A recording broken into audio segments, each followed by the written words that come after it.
before Zach begins, we wanted to do this one as a workshop because we really wanted interactivity, is that a word? Interactivity. Questions in the moment.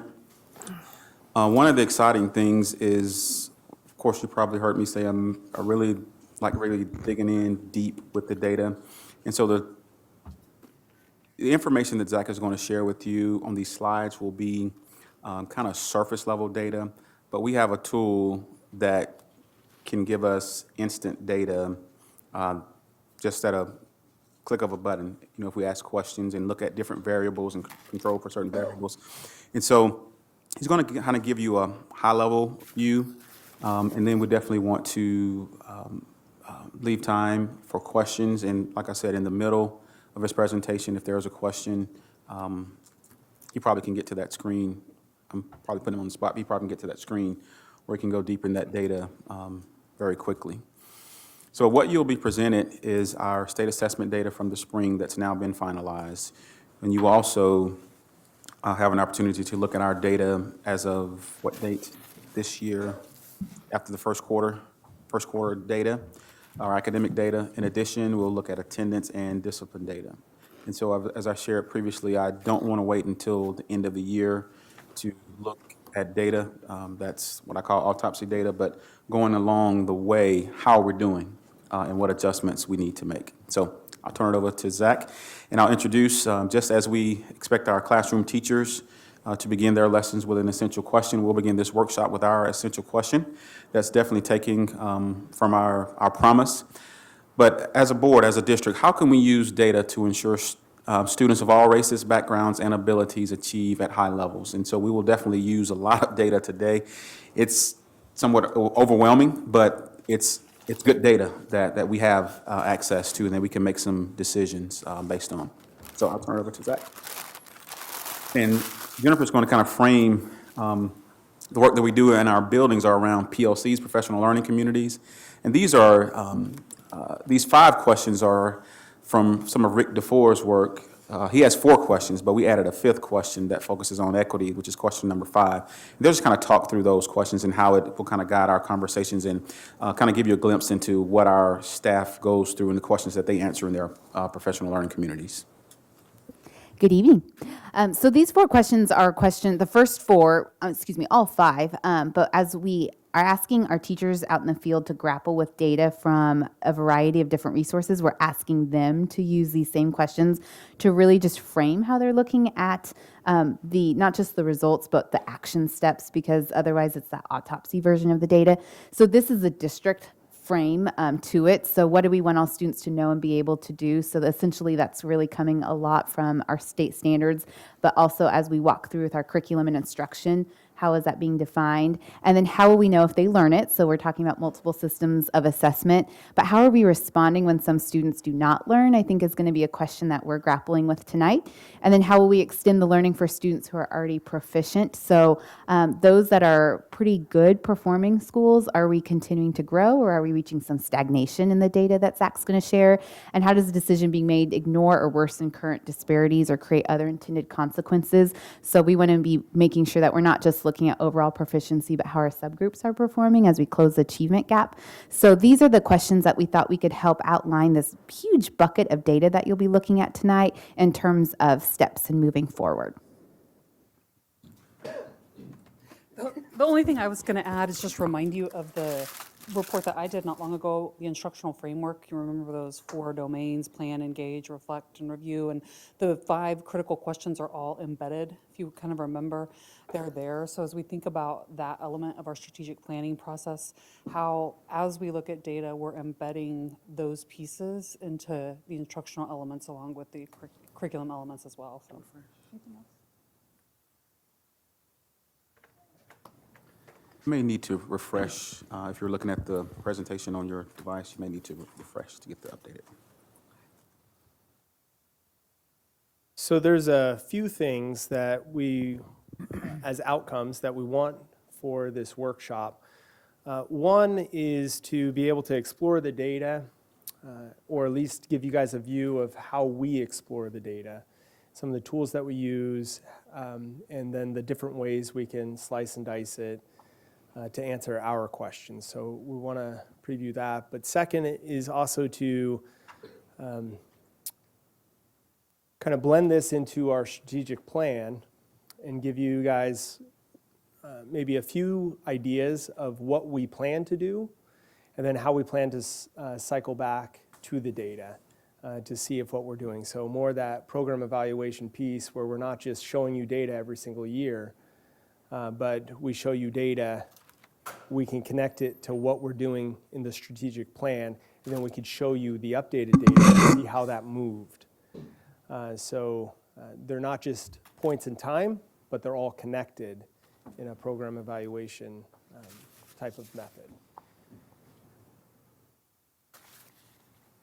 So we had some growth, and this is ELA, and this is showing where we had the most growth from year to year on our state assessment data on ELA. Kennedy had the most growth. We have this all grades combined. So this is 3rd, 4th, and 5th grade combined, and moving performance categories. So we had an increase in proficiency, 6.9% increased in proficiency in Kennedy. Here is math growth. It's displayed slightly differently, but these are the schools that experienced the most growth in math. Again, all grade levels minus Free State, which is just 10th grade.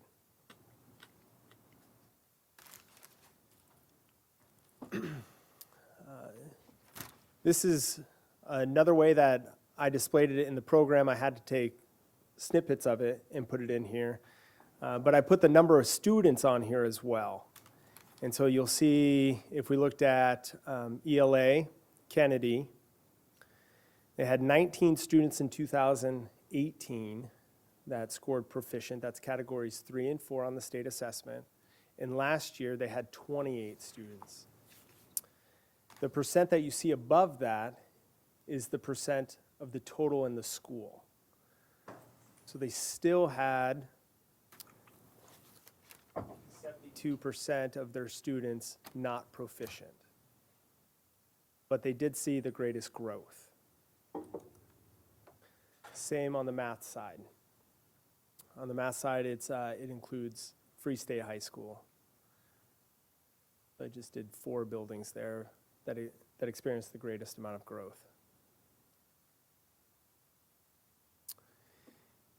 Here's 3-year data. So 2017, 18, and 19. This is at the district level. So this is everybody who took a state assessment at the district level. We averaged their score, and we broke it out by ethnicity. And so if you look at the top bar, it's the green bar. And that is Asian students. So Asian students across the entire district had an average score on the state assessment of 304. The next bar down, the orange bar, the white students from grades 3 through 8 and in 10th grade, the average score was a 298. At the very bottom of the list are African American students, average score of 275. This is district level data. Now we can dive into each building.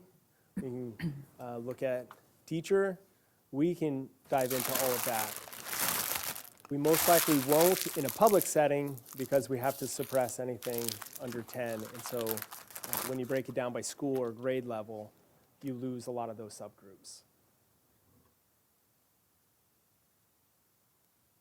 Here's the math data, the math data, and we see the same trend. At the bottom of this group is American Indian or Alaska Native, and we see how that has changed over time. So in 2017, they started a bit higher, and they have been steadily decreasing, whereas the other 2 subgroups, Black or African American and Hispanic, went up. The white subgroup has remained fairly steady over that time period.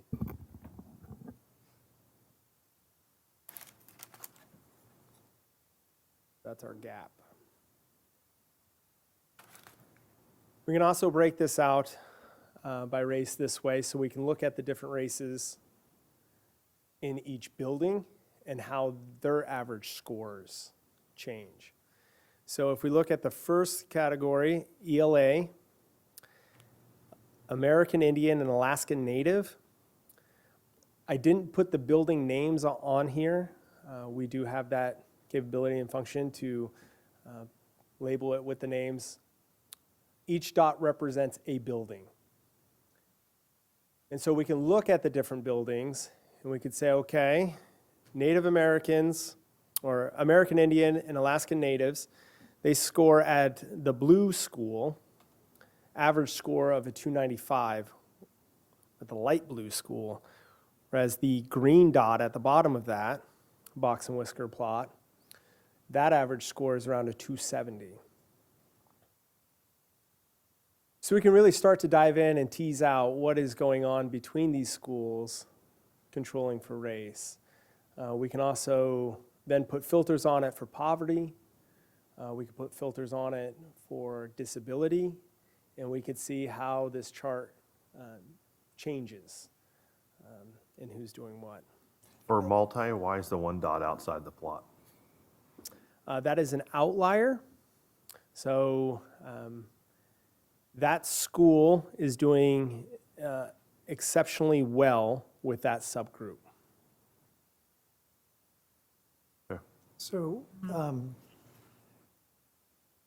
so some of these groups have pretty small ends, right? So I'm looking at the American Indian, Alaska Native, and so if you got 6 schools there, one clearly doing much better than another. Is there enough information, enough data points there to say, the school is clearly performing better, or is it like one kid in that particular school? We do have that capability, but for the purposes of public reporting, No, I get that, and I'm not asking the particulars. I'm just asking, is that possible? oh yeah, and we dive into that. So when we as a team look at all of this, we ask and answer all of those questions. And you mentioned that you can measure poverty. Is that based on free lunch, or is there another That is indicator? the only pseudo measure we have. And I mean, as much as we'd like to have a better measure there, Gotcha. it's what we use. Yep.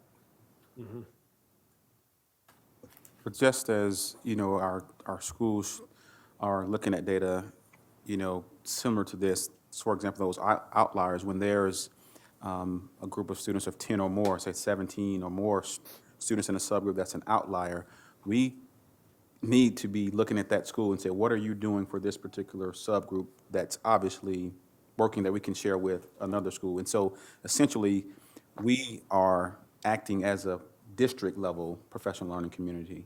And so it's hugely important for us to know exactly where all of our buildings are.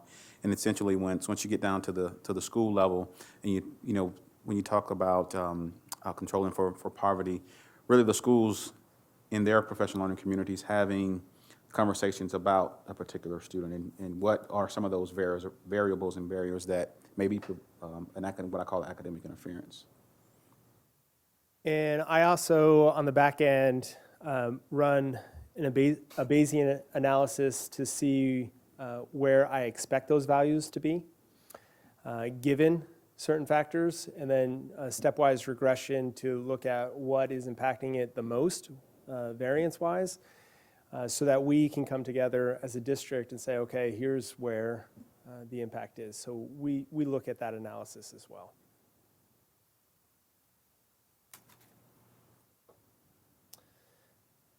Here is NWA map data. This is the average percentile rank of students who took the NWA map in that building. You'll see a line across the middle, that's the district average. And then the gray bars, I built out a 95% confidence interval so that we could see above and below. And this is current data, fall. Yeah, this is the fall data. They just took it.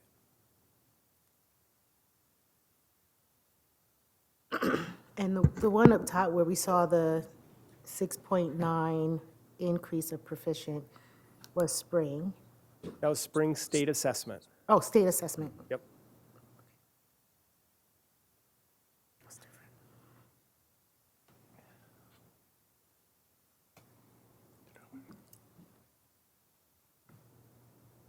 I duplicated a slide. That was awesome. See if we're paying attention. Here is the average fall percentile for 8th grade map. We wanted to look at 8th grade in particular because that aligns to our strategic outcomes. So this fall, this is where the average 8th grade student fell at each building.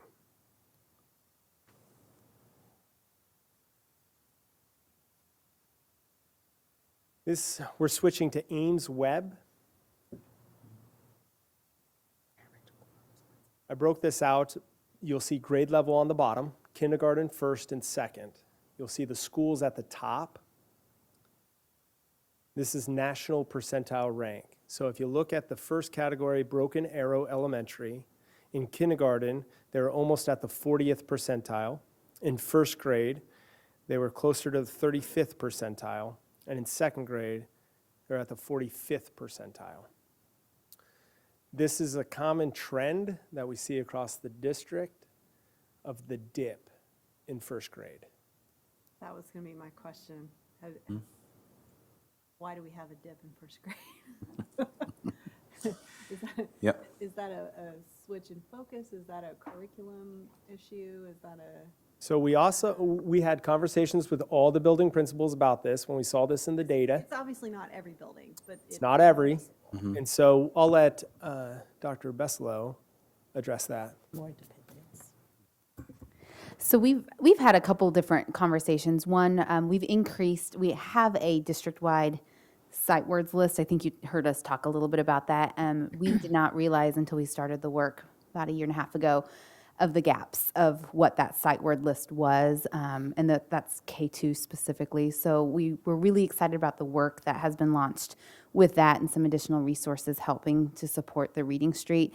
We also have had some conversations about the level of rigor between kindergarten and first grade. And so that's a very real conversation right now. To be very transparent, the conversations we met with kindergarten teachers this summer, and they're feeling a little bit of angst about kindergarten readiness. And so they hear us when they say the level of rigor needs to be X, but in some of our buildings, they're really getting students coming in at varying levels. So we've even talked about our level of expectation across the board and how we close those gaps. But I think District Sight Words is our first big win of like, how are we communicating that out, and to meet with our early childhood director here with the district and talking about with Darcy in elementary curriculum and Laura Basham, how we can spread that with preschools to establish what that threshold of some kindergarten readiness is what we're looking at. Now that we have priority standards coming out with extreme clarity at the kindergarten level, we feel like we're going to cinch some of that back up. But probably our biggest challenge there is still that level of kindergarten readiness and what students are ready for. And elementary, or it was our coaches that said it the best. They said, Jennifer, this first couple days of school, sometimes it's getting students to stop running around the kindergarten classroom. So they said, like, let's be real about some of our challenges as we look at our students. But that's something we're very aware of. But maybe I missed something. Kindergarten's doing, can you repeat or restate? The kindergartens seem to be doing well, and then they drop at first grade, and you're saying because of how well the Yeah, so getting them prepared for first grade is also kind of a big, there's a jump in curriculum and rigor between K and 1-2, but bringing them in and keeping them at that, I wouldn't say play-based level, but there is a jump in the curriculum. But sight words, for example, We had some kindergarten teachers that weren't using a lot of our lists or not using research-based lists, and so then first grade, those lists go up to like 170 some. Like first grade gets hit hard with sight words, so it's like also that level of preparation because of kindergarten that trickles into first in terms of some of those levels. There's also some concern about is our primary ELA reading resource the right one, and we've spent a lot of money, as you have seen, and thank you for approving, in really helping buffer and add to that elementary curriculum support.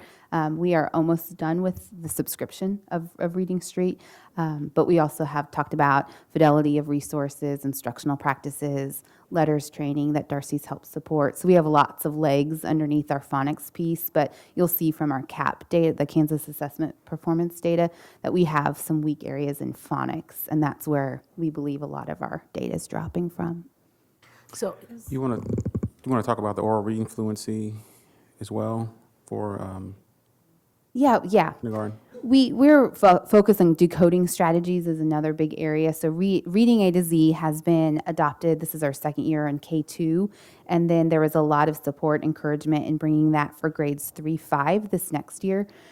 So we do have a school that's piloting Fontes and Pinnell, Kennedy. And so we are kind of digging in the phonics section of Fontes and Pinnell. So we are looking at some of the oral fluency reading supplements that we have, as well as letters training and just the instruction behind it. So we have a plethora of some multiple variables of it. Is it instruction? Is it fidelity of resources? Is it using resources? Do we know how to use those resources? And then just having some common decoding strategies, building that capacity in the classroom versus title supports for some of those areas. So I know a number of years ago, we used to use animated alphabet. And so we stopped using that. If you look back at our data around this issue over that many years, is there a link between not using that more specific phonics-based resource and what we're seeing here?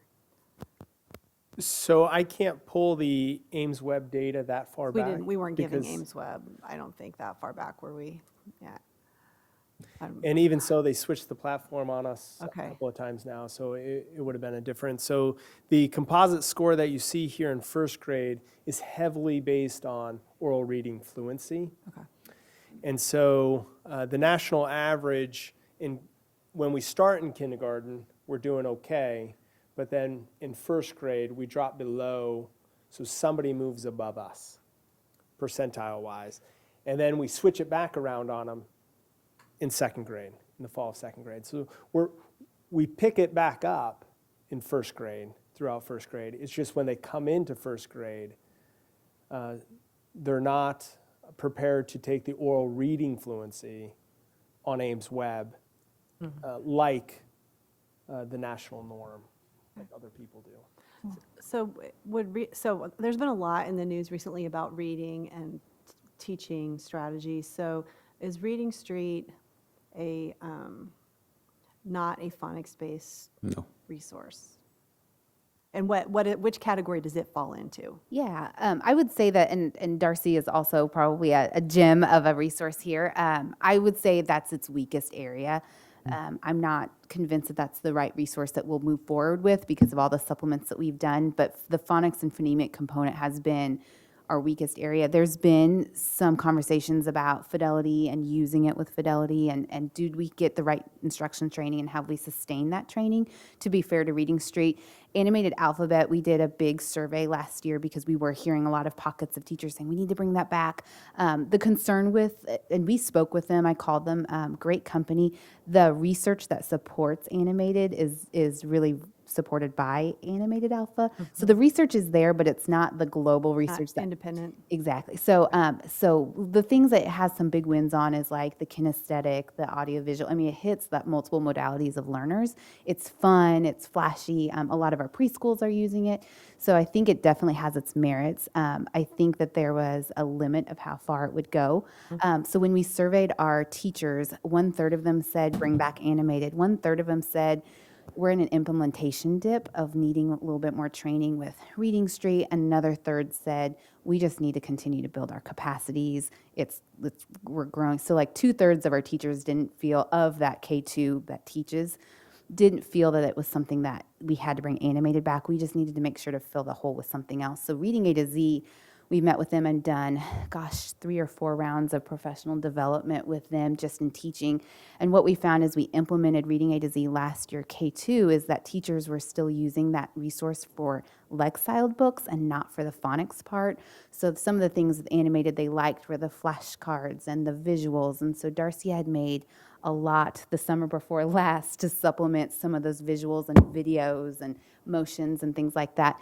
And then I think some of that was being embraced and some of it wasn't. So we still have some fidelity issues of things that are pushed out and created, but that's still a gap. And then now we have a new committee working on decoding strategies because the fidelity of those strategies are not quite the same. Letters training's probably been our biggest oomph behind that component. So, Darcy, I don't want to put you on the spot, but is there anything else? No, I think RAS has been one of our greatest Band-Aids, if you will. Can you, There you go.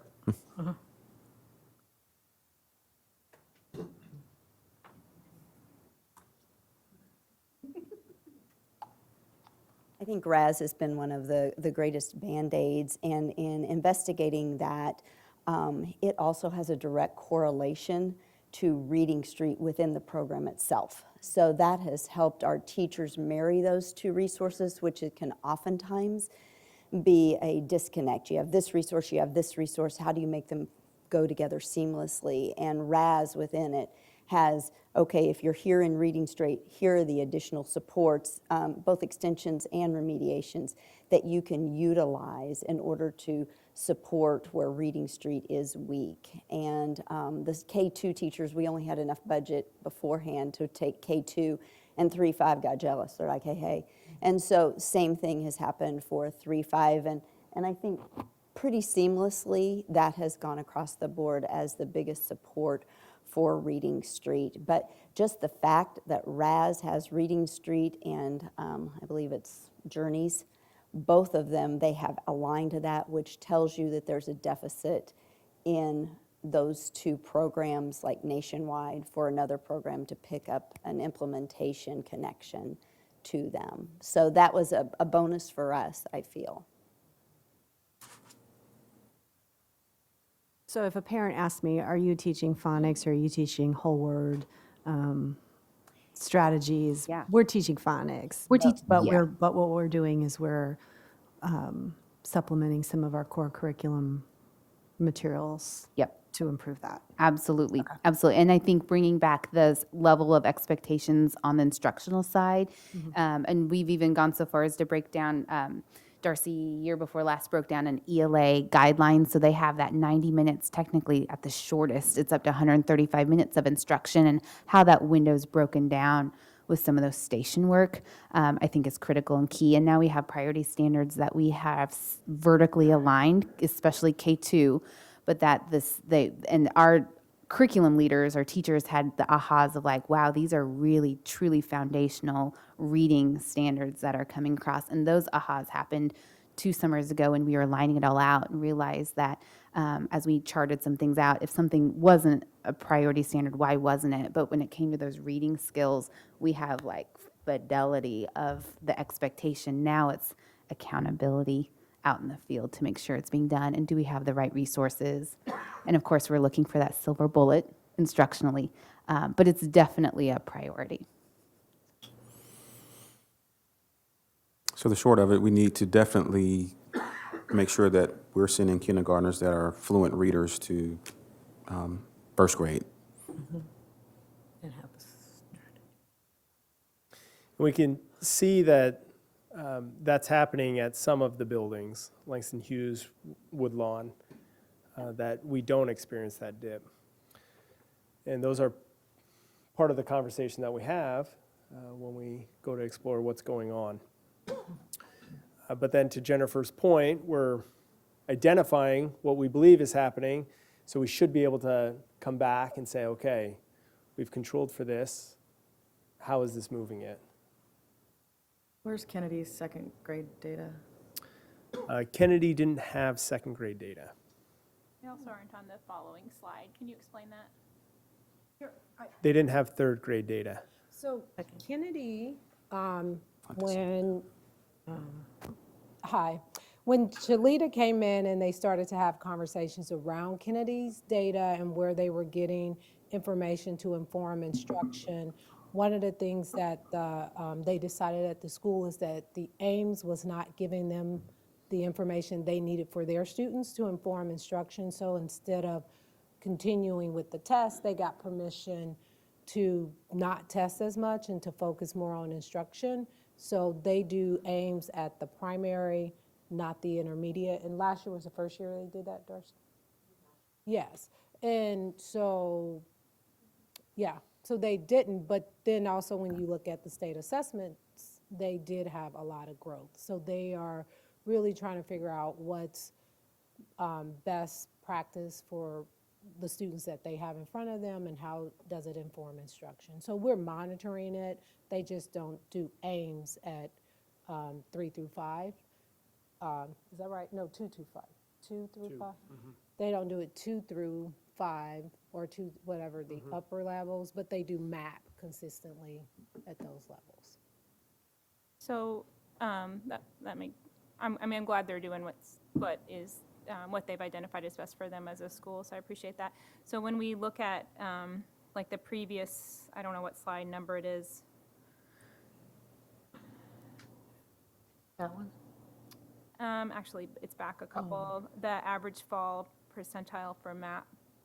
And we can see that Kennedy requires significant resource allocation, and I know that you all have been doing that in terms of directing resources.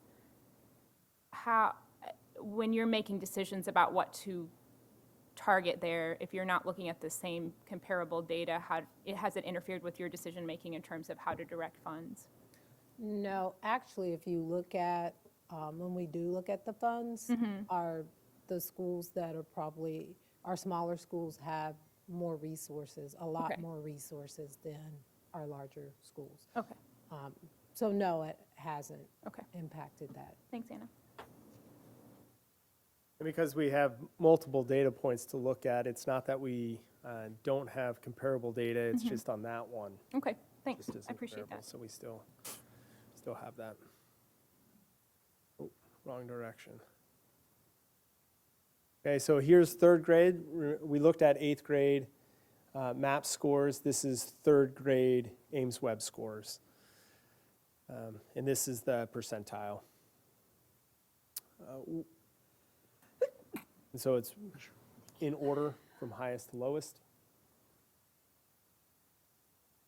And you have a tool to use, like, looking at that third grade data to have somewhat of a projection of what the 8th grade data, because since those are the two grade levels that we're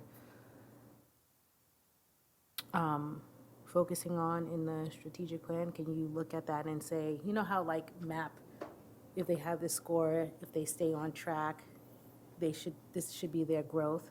Do you have something like that for the Ames? So it depends on what you want as an outcome measure. And so MAP can compare it to itself. And what MAP does is it takes students of the same score at that point in time and then projects you out of where you might end up. And as you might expect, it's a normal distribution on that end because some kids end up lower, some kids end up higher, most kids end up in the middle when you project it out. And so they set a cut and then a probability of you having that cut. Ames Web does something very similar. When it looks at your fall to spring scores, it is a cut based on your probability of scoring, at the 30th percentile or wherever a district may set it. If we wanted to do that, we could, and we could look at it based on state assessment data. We've had conversations about that, and we have started building cohorts. And so not just looking at scores, but looking at how you move through schools and where you end up based on our own student data. But it'll take a little while to find the time to build that out fully. So we didn't have it for this board meeting. We did have some Ames web data, cohort-wise, first, is it kindergarten, first, second. So we could see where you're coming in at. So what your percentile rank is by building. So we saw that. I was kind of surprised. I don't know if others were surprised. Would you like to look at that? Or should I just keep going and we can look at it later? Sorry, it was fun for me. I don't know. If it's fun. Some couple of ahas from that. Yeah, I like to see that. We can go ahead and get through this and then come back to that, Okay. because that will cause you have to switch. Oh, okay. Yeah, I'll have to. So this is disciplines. And again, we're just showing elementary schools on this screen, but we have all the buildings. We disaggregated by building, by grade level, by race. I put percentiles on here to mask the under 10 because this is from August 14th to last week. Our numbers are very small. I'd have to suppress all of this. So we kind of hid it within percentages so that we can display something. I combined students of color together. They're the blue bar, and white students are the orange bar. So these are office referrals in elementary schools, and the consequences at the bottom. So alternative placement, breakout time, detention, in-school suspension, mental health break, OSS, other, parent contact, and student conference. So this, What mental health break? Sorry. sorry, just mental health. I'm not sure what that consequence is. What all is in, Can somebody explain what that means? yeah, and also what is in other? Darcy. The mental health consequence. I don't know the definition of that. Or other. So 100%. It might be a of mental referral to health counseling, referrals- but Yeah, that's, I don't know the definition around it. 100%, so I need some clarity. 100% of mental health referrals were only for white students. yeah, That that's, could be one student. Okay. I didn't put the end size on here because we wouldn't be able to show it. I'd have to suppress anything under 10. Please So find out that data. I absolutely have that data. I just, in a public forum, can't. Right. Say You it's ha- 3 You can say, students. because you're not identifying who the student is or where One. they are, so you can say one. One. Okay. Okay. so with the alternative placement, Is that also one? is that moving from a room? What does that consist of? I'm not absolutely sure on the definition of that one either, or how it's implemented. Buddy room? For elementary, it can be, I'm putting you in a buddy room, it can be in a room beside the principal, it can be with the counselor. Usually, it takes place within the school setting itself. It's just usually a decompression space for them, but it's not, and we've had conversations around the fact, it's, ISS tends to be punitive, and sometimes our littles that are just having mental and emotional problems, we don't want it to be punitive, so we'll call it a buddy room or it's a decompression space, but it's a different place with another adult in the school setting. Can you explain, I'm sorry. I was just about to say, I know you said is one student, this is all elementary schools, so out of all elementary schools, a mental health break or referral is happening when I know for a fact there are a lot of students of color who have mental. It might not have been because of discipline, though. This is an office referral. But for discipline. Oh, yeah, So, yeah. kind of confused. Okay. So in school suspension for children, 5th grade and under, the decision was can you talk to me, when you make a decision that this is an in-school suspension scenario versus an alternative placement or a break time Or or a out of mental school. health referral, why would there ever not be space to not do in-school suspensions if you have all these other options? For elementary school. Well, as far as in-school suspension, that is typically if a student has had repeated, if you'll see at the top, it says a major.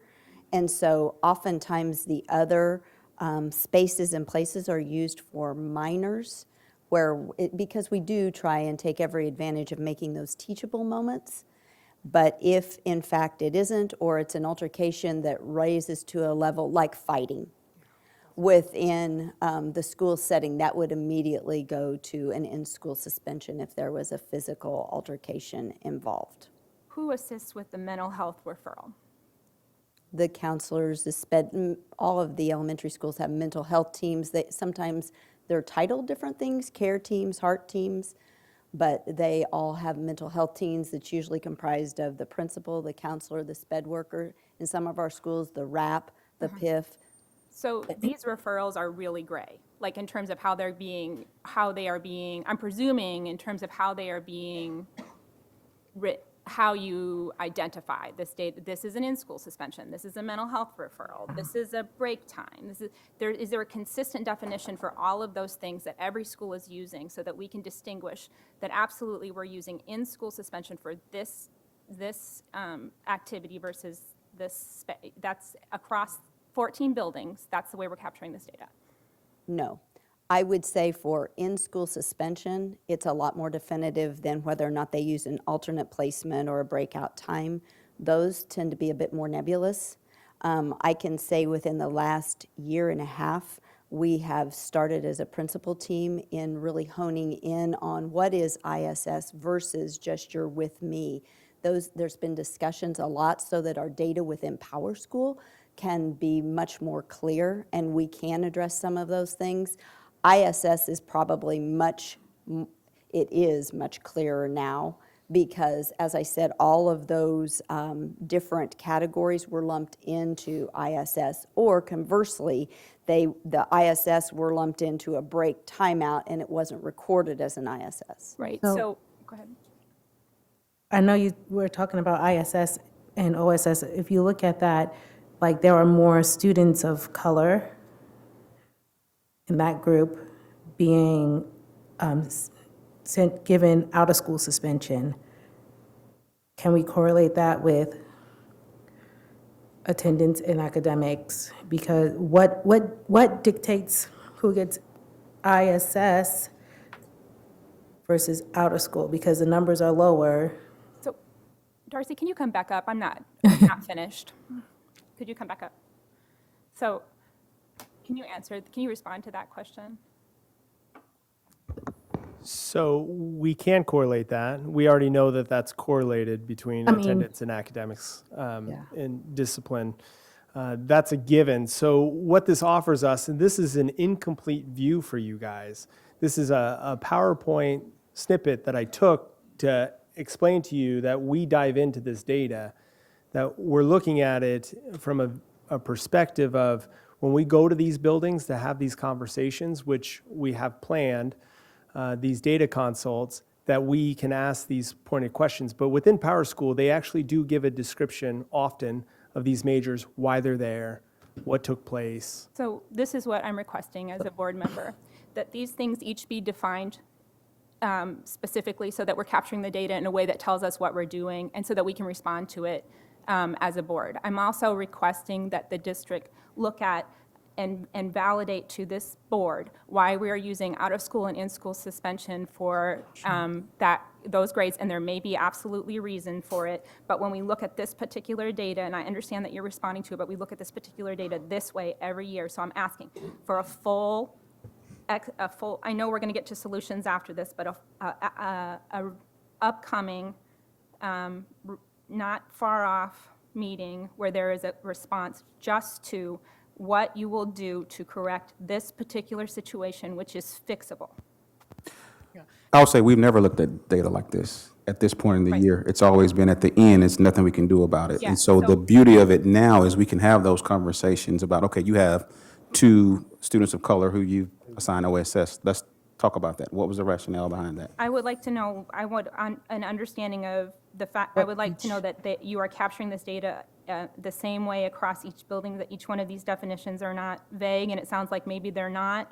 But I also want to understand, I would like brought to the board an explanation of what the responses are. So I would like a definition of this is what we do in this situation. This is what we do in that situation.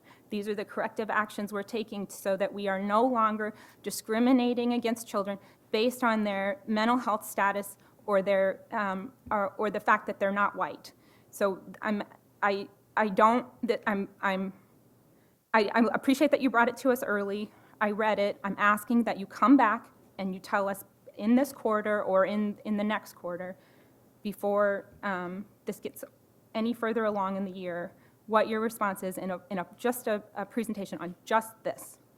So I just want to offer some few points of what I can tell you now, especially at the elementary level. In the cases where there is OSS, typically there was some sort of physical contact, and if it's with an adult or something, or other kids, there have been cases where the principal has said, can you take your child home because we have to count that as OSS.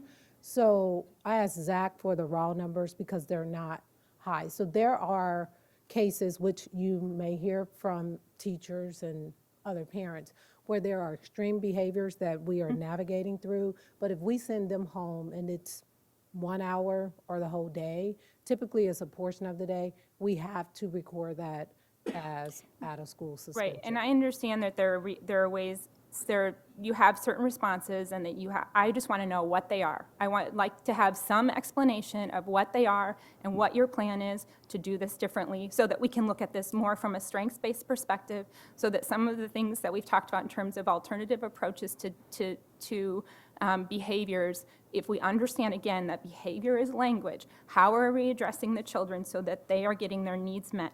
And when we understand that social emotional piece, maybe at Kennedy we can see an increase in their academic outcomes at the same time. And then with the parent contact, can we see, how does that differ? So you said the OSS, that can be a phone call to the parent saying, So some of these, like if you OSS or ISS or whatever, there is parent contact when you go back and look at it. The one that says parent contact, it means that your child may have been running around the room.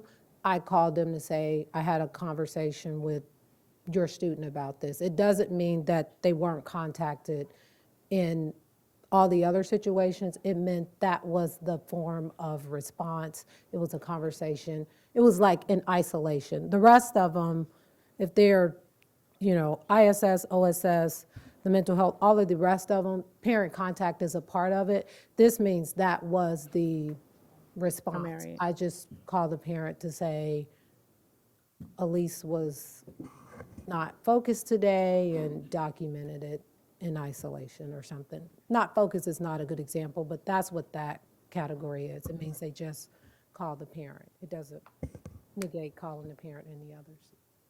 Melissa? Yes. Question. So if you had N sizes of, say, 40 or more students, so that you'd have more, it would be more statistically accurate in some of these categories, and you had data that showed that there was no bias on the basis of race amongst our students in discipline, what would this chart look like? Well, I think there's 2 things that we have to explore when we talk about that. The first thing is the rule itself racist? Is the rule designed in a way that is biased by its very nature against a certain culture or population? Yeah. And if that's the case, then as a teacher implementing the rule, it is the rule itself that we need to fix and correct.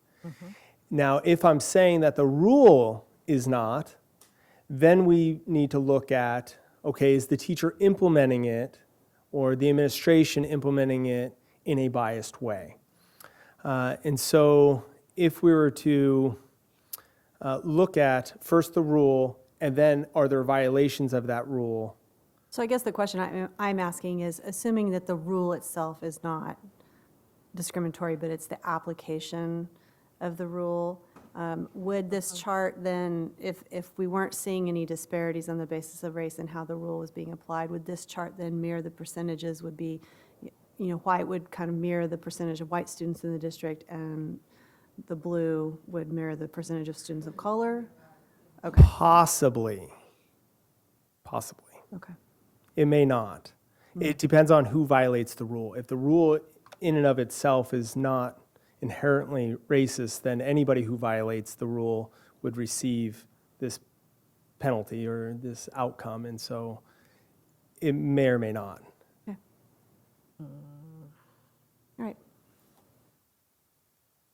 Thank you. Okay.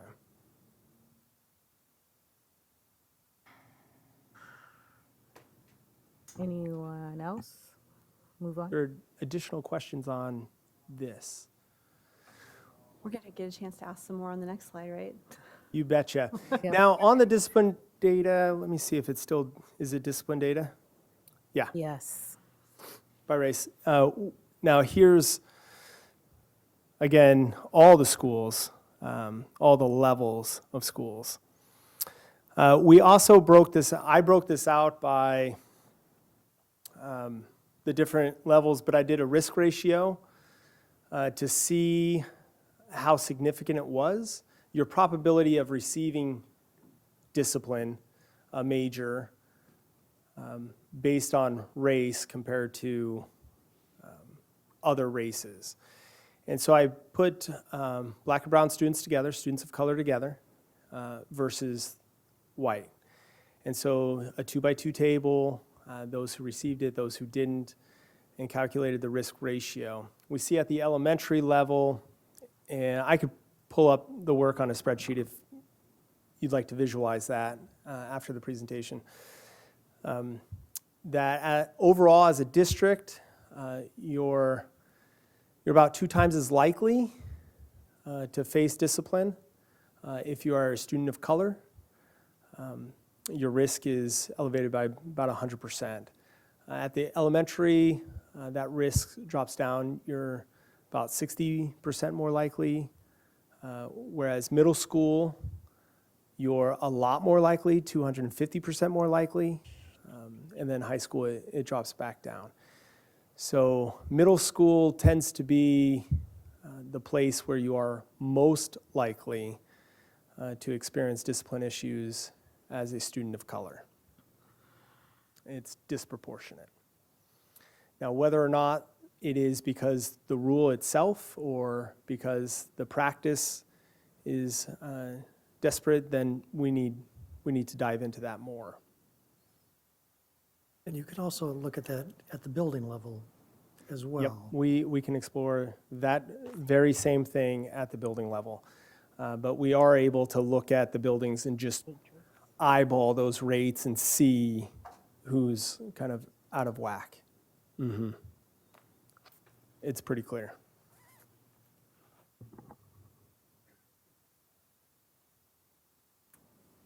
So I'm just going to put this out there. Given the matrix, discipline matrix for the district is pretty much the same. I know schools can add things to their handbook. It's pretty safe to say it's probably perception. If we have a matrix that this is a level 3 or a level 2 consequence, is what the person who is given the consequence is what they perceive. You understand what I'm? I do, and it can be if we created a rule. About, for example, let's say loud and disorderly, so to speak. I don't know the terms accurately. It can be perceived with white students that being loud is advocating versus students of color being loud or talking loud about something because they're like, I didn't do this, or I wasn't doing that. That can be seen as disorderly.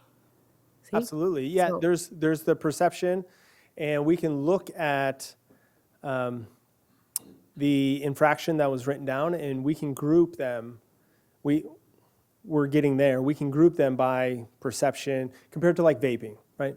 I can catch you doing that. That's a little. We can look at the consequences then of everybody who was caught vaping or drugs, and we can say, okay, is this being applied, evenly across the board, regardless of race, or is perception, right? Those that fall in the perception category, are those being overly used when it comes to a certain subgroup compared to another subgroup? So And I'm we requesting can look at all of that. that along with the additional information that we're requesting. Okay. Like,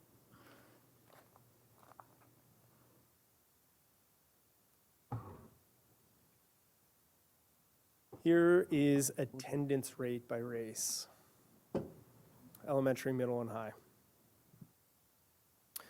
So we grouped them together. Perfect attendance or close to it, you could have missed half a day and still fit into that first category, missing between 1 and 5 days in the second category. And this is from August 14th till a week ago. And so within that time frame, I would anticipate most students staying under 3 days. The state sets it at 5 unexcused in one semester, 7 excused overall in one semester, and no more than 10 in a school year. And so we already have lots of students crossing that threshold already within the first few months of school, of 41 days of school or so. Can you tell me, what does a conversation look like for a kid that's missed a significant amount? How does the district respond to that child's absences, particularly at the middle and high school? I mean, I'm sorry, I know, I was like, Darcy, come back. I mean, I'm sorry about being a little bit fierce earlier, but can you all respond to that? Understanding the correlation that you had asked earlier, attendance has been a heavy focus at elementary. We've done a lot utilizing the resource of attendance.org. We have what it looks like if a little starts to fall into that range. There's always the perfunctory phone calls home, but then the students become on the agenda for that mental health team that meets once a week. And we contact the parents and see, is it skill, will kind of thing, and how we can get them there. A lot of times, understanding that for the little ones, it's a parent issue, right? And so what type of motivations, we even build in things like we can get movie tickets. If you get to, school on time or, with a tardy, we'll even handle tardies before we go with absences, and then we'll work on tardies. But we use a lot of that positive reinforcement and open communication. We will bring the parents in for meetings. I just participated in one myself at Pinckney, where we bring them in and basically try and identify what the challenge is and then partner with them to see how we can overcome that. And we've had a lot of success with just focusing on it and not making it just a demographic thing that we collect. And do we do the same thing at the middle and high school level? What does that look like?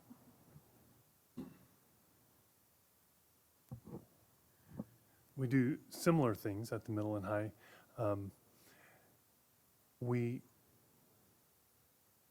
It's hard to wrap our heads around attendance is. We do letters home.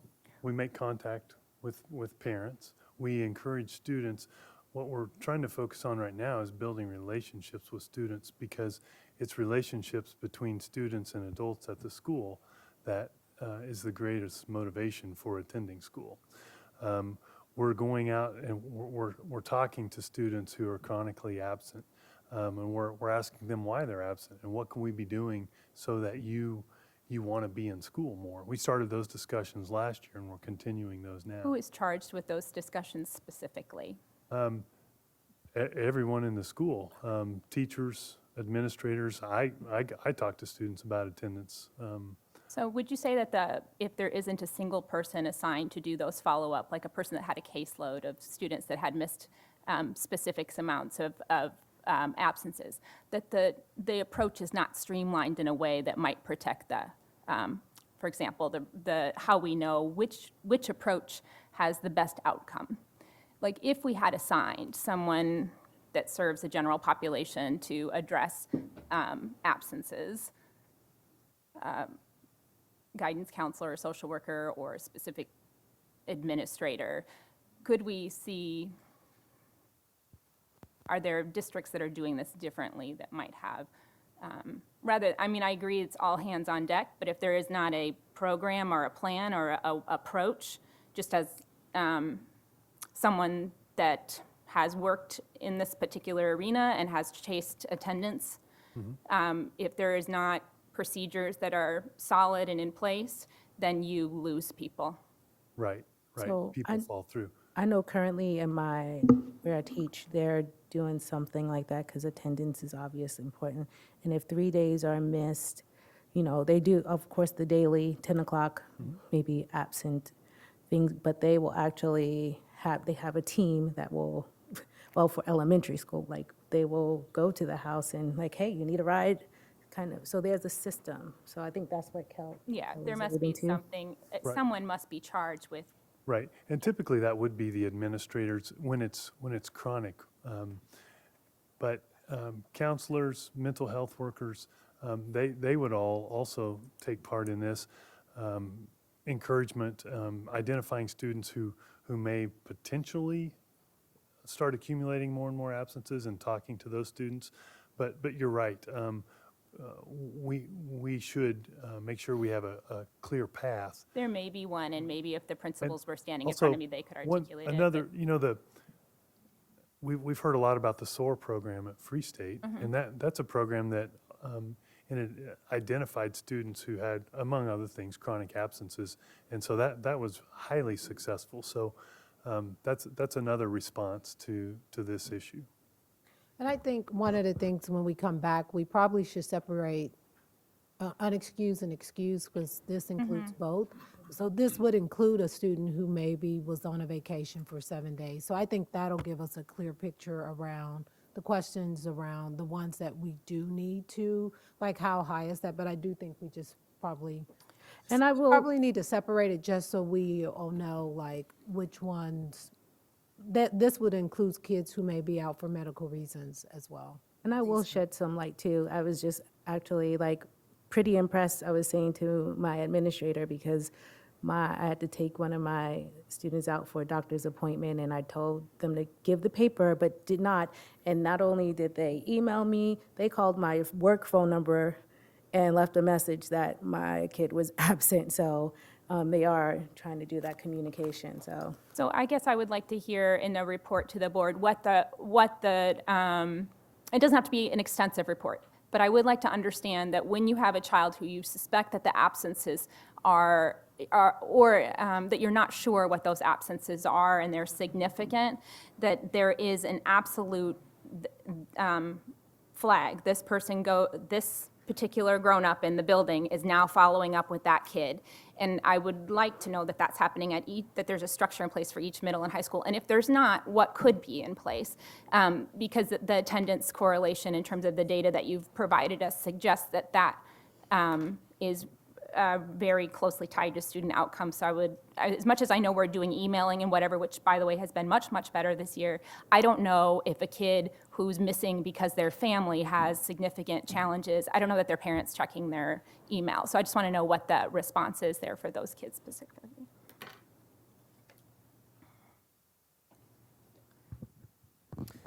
So the vast majority of this stuff, we are at the beginning stages of getting this data, organizing it, talking to building administrators about it.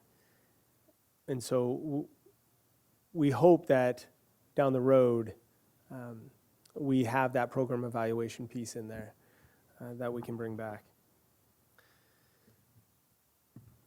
And so what you'll see in these next few slides that I won't go into detail with because you already have copies of them, but what I wanted to point out was that we're not looking at this data and say, oh, let's come back to the table and see what we need to do about this data. We've already identified some of this work in our strategic plan. So what you'll see, and you can just go through these next slides, is what's already embedded in the strategic plan addressing some of the data that you saw today. And I will share this, as I mentioned, in the past, just based on what I've learned and what I've seen last year, is that we always waited till the end of the school year to come to the board and say, this is our data. And we would have some of these similar conversations. I guess what's exciting to me is that, yeah, I'm not overly thrilled with where our data is, but what's exciting to me is that we're having these conversations with principals about this data and asking the same questions that you're asking. What's the process for this? And so us looking at this data at this point in the year allows us to ask additional questions and put systems in place that we hope the next time you see this data, which will be after next quarter or next trimester, you'll see some gains. Again, we're not going to wait till the end of the year to come back to you and show this data. We're going to hopefully see some gains in this data. And so what you saw today is just where we are right now. And as Zach mentioned, he's already shared it with principals.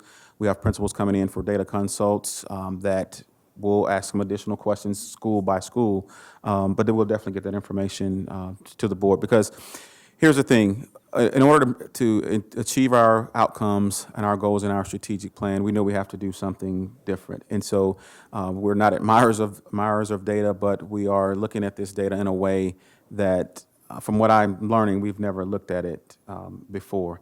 And ultimately, to improve student outcomes, of course, we have to have students in the seats. And so that's, our teachers saying, Zach, I missed you yesterday. Where were you? And so we're going to learn from some of the best that's doing it in this district and continue to improve. Can I ask Dr. Lewis, is there a response right now based on the data that you have that you're particularly proud of?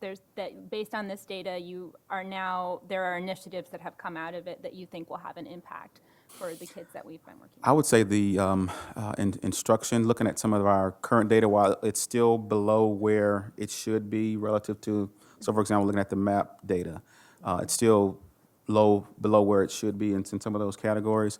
But just by observing the schools and classroom and seeing those essential questions just about in every single class. And I think Richard Elmore probably said it best when he talked about improving the instructional core. And what he talks about is there's 3 ways to improve instruction to scale, and that's improving the teacher practice. And with our DigiCoach and giving teachers feedback, we're hopeful that will improve teacher practice, increasing the level of rigor. And with our alignment to the state standards and our curriculum aligned to the state standards, that will increase the level of rigor. And the third is student engagement, which is also included in the DigiCoach, what we'll look for, but by our principals and administrators being in those classrooms and teachers sharing based on the data on the PLC, this strategy worked in terms of engagement. This is why I got those results. And so that's really exciting and refreshing to see and hear those conversations around instruction and see actually higher level instruction in some of those classrooms. Okay, that's exciting. Thank you. Thank you. Any questions? Okay, we're out of time, so I don't think I'm going to show any of the other stuff. That's fine. That was fun, though. Save it for next time. Yes. Thank you, Zach. You were. Thanks, guys. But basically, I'll just kind of share the charts that he had on the screen. He can hover over those and drill directly down to the school, classroom, students. So we can really do some amazing things with this data.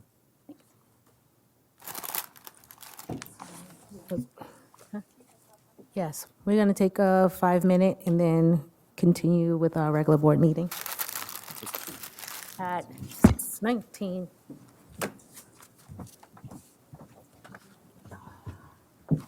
I'm glad she got the memo on what color to wear. You look pretty cute. I think I have. I was gonna chase Dawn down. Oh, Dawn? Is she coming back? She's coming back, okay. Thank you.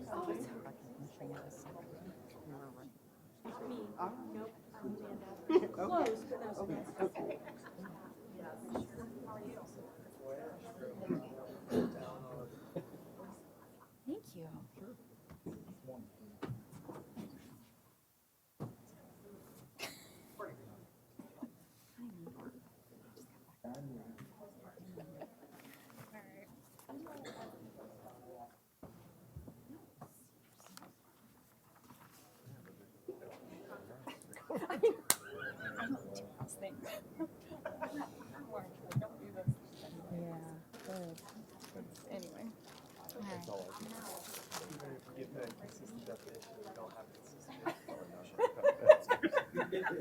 It's always a good time. Oh my God. You could probably send me like an emoji or something. I know, I was like, Your email was so helpful to me today that you sent. I didn't understand all that. I think it was really helpful. I'm gonna vote no, I'm just telling you now. I know it'll pass, so I'm voting no. Oh, yeah. It took me a minute. I'm there. I'm all for like signing. You were right. I didn't know.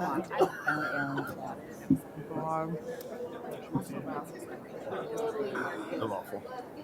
For goodness sake. But I own it, so. Any spaces. But if you Always feel confident. please be crazy about it, send me an I will, just let me handle it. I will probably not. I'm just gonna be really quiet. And just Savannah, nice to meet you. Good, how are you? pretty far from notes. I'm with you. I'm just I swear. I don't believe you. I swear. I'm gonna try. It could happen. It's Rar. so funny. I was like, oh God. Come out my nose. Funny. Yeah. I don't even know who we're playing. I honestly. I was like,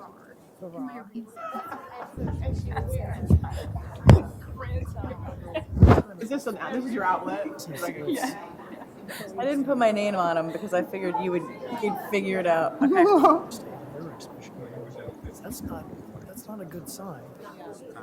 The Fort Hays State Women's team was overseas.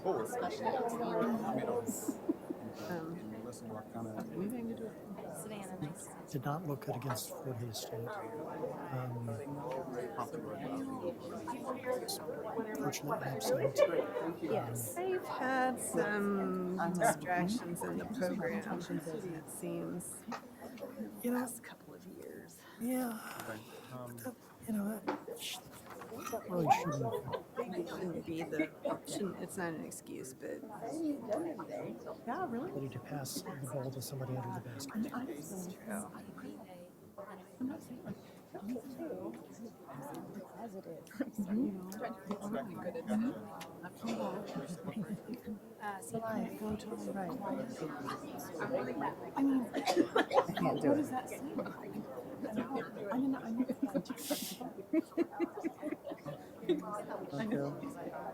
I didn't even really think about after you mentioned about That was the only time. Really You're lying, Kelly. I think you just. possibilities. Yeah. The one that I resonated with and would make engraver the most real principle. And I was doing it. And I don't know if this is on the table or not, but there's apparently a school, I was like, I'm sorry. I was like, I tried. schools, what they do is they give them, Why don't we have an angry one? We go from the record list. Okay. To make sure. What'd you say? non-academic. Oh, you want us to refresh? Oh, okay. How do we do that? How do you refresh it? I don't know. Stop it, Mine GR. says my authorization has been lost. Okay. Oh, okay. Just refresh.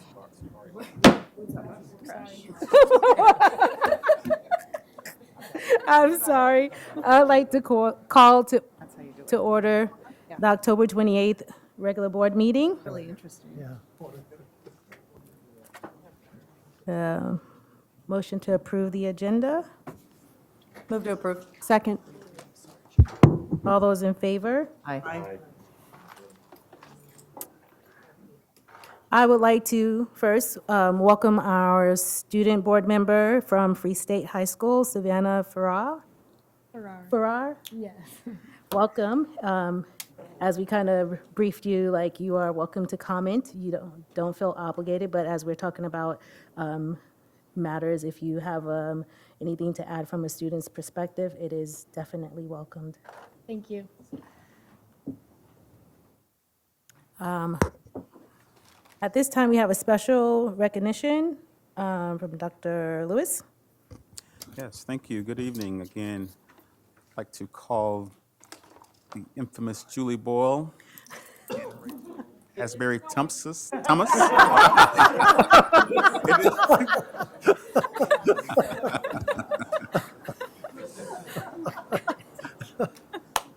Pictures of like. So, many of you may know that, one, we have a fabulous communications team.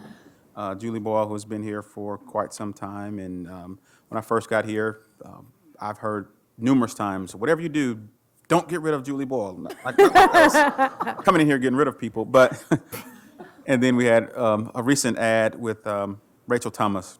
And so our communications team, of course, this team of two, well, now we have three, not Rachel, but Jessica is a part of the team as well, but these two have been a part of this team for quite some time since Rachel has been here. They received 3 certificates of excellence in the Kansas Association of School Boards, Kansas School Public Relations Association Publications Contest in the categories of photography, social media, and special event publications. So our very own KSB President Shannon Kimball presented them with their 3 certificates on Thursday at the CANSPRA's annual fall conference in Topeka. Rachel, she snapped the honored photo during Schregler's Garden Day. You can see that photo in the middle there. Rachel's social media entry highlighted the Instagram takeovers that she continues to plan with our teachers in order to provide a glimpse of our classrooms. If you recall, during her report last year, one of the things that she wanted to do was to just increase the awareness of what goes on in our classroom and just highlight some of the amazing talents of our staff in the classrooms. And so this is a glimpse of a day in the life of a teacher when she does those Instagram takeovers. The special event publication entry chronicled my first 100 days, including my personal entry plan. I just went to Rachel with an idea, and probably, I think I may have had it that day. She brought it back. That was the entry plan that, well, let me just read. I'll tell you what it is. Including the personal entry plan that Rachel created for me and my family to acquaint ourselves with the Lawrence community. The publicity shared around the Listening and Learning Tour, which you see on your screen, including the cartoon of me that Julie worked with Carrie Seelam, the graphic designer in our print shop, to create for me to use promoting our Listening and Learning Tour, as well as my post-entry plan that our communications team produced. And so they've been really busy, and as a result of the work that they've been doing, they were definitely honored. In addition, the Kansas School, I feel like I ought to say, but wait, there's more. In addition, the Kansas Schools Public Relations Association on Friday honored Rachel as its Newcomer of the Year. And this award recognizes one of CANSPRA's members who has been employed full-time in the profession for no more than 24 months. As you know, Rachel joined us January of 2018. The person advocates for public education in Kansas through their work in their school district, is committed to a creative, dedicated, and professional approach to school communications, and is active in the Kansas School Public Relations Association as a member who demonstrates excellent personal communication skills, a commitment to being involved in CANSPRA's activities, and the desire to accept chapter leadership responsibilities. Now, this is really where I say, wait, there's more. As part of the honor, CANSPRA will pay for Rachel's registration and up to $500 of her expenses to attend the National School Public Relations Association Conference this summer in St. Louis. Congratulations to Rachel. We are truly fortunate to have you join our team. And also thanks to Dave, Anna, Paula, who accompanied us to surprise Rachel along with her family. She didn't know that we were coming. But just definitely kudos to Rachel for that award. Yes. And then kudos to our entire, like it's huge, our entire communications team, Julie Boyle. Yes. You shake. Julie, Can I take a picture? Yeah. Somebody has to take a picture. Julie. Aw. Thank you so much. Thanks for all you do. Thank you. Hi, I'm Rachel. Savannah. Thank you, Dr. Lewis. You know how I love Okay, well, I was on the All right. list of accomplishments. So we have the report of the president, and I don't have much to report on. Had the opportunity to go to the Free State LHS game, and congratulations to Free State. It was an amazing game. Just the whole vibe, the unity that you saw. I mean, it almost felt like I was at my family reunion. It was great to see pretty much a good chunk of Lawrence at the field, on the field, cheering on both teams. And the only other thing I have is please, please, please do not forget to vote. Your vote counts. We have some amazing candidates, and just make sure you go out there and vote. Can't tell you who to vote for. At this time, we'll have the report of the superintendent, Dr. Lewis. Okay, I have quite a few items here, so bear with me. There's a lot of exciting things going on in the district. One, it was fun last week accompanying our Lawrence School Foundation team, which you'll hear from Dina later on, as they presented $500 awards to 2 deserving classified staff members for their outstanding work behind the scenes to support our students, staff, and schools. Recipients of the Foundation's Fall ACE Awards were Julie Golden, over at the Lawrence College and Career Center. She's an administrative assistant there. And Wendy Avery, an amazing custodian at Quail Run. And so congratulations to Julie and Wendy. And thanks to our foundation for sponsoring that award, $500 each. Appreciated Shannon and GR joining several of our executive leadership team members for lunch last Monday at Woodlawn. You have some swag from those lunch meetings, some placemats and some thank you cards that were made from the students. Principal J.C. Roberson and her students shared with us information about their multi-age Hawks Club that meets weekly to learn about positive action behavior topics such as kindness, empathy, and friendship. And students also shared their global exchange with a classroom in Kenya. And so our students have a little global exchange where they've sent things to Kenya, and they get to see the classrooms in Kenya and the schools in Kenya, and vice versa. They get to see our facilities and classrooms. And that is what they also have the 5th grade book a day program, where the 5th grade teachers invite members of the community and district staff to come in and read a picture book to them. So it was fun times there.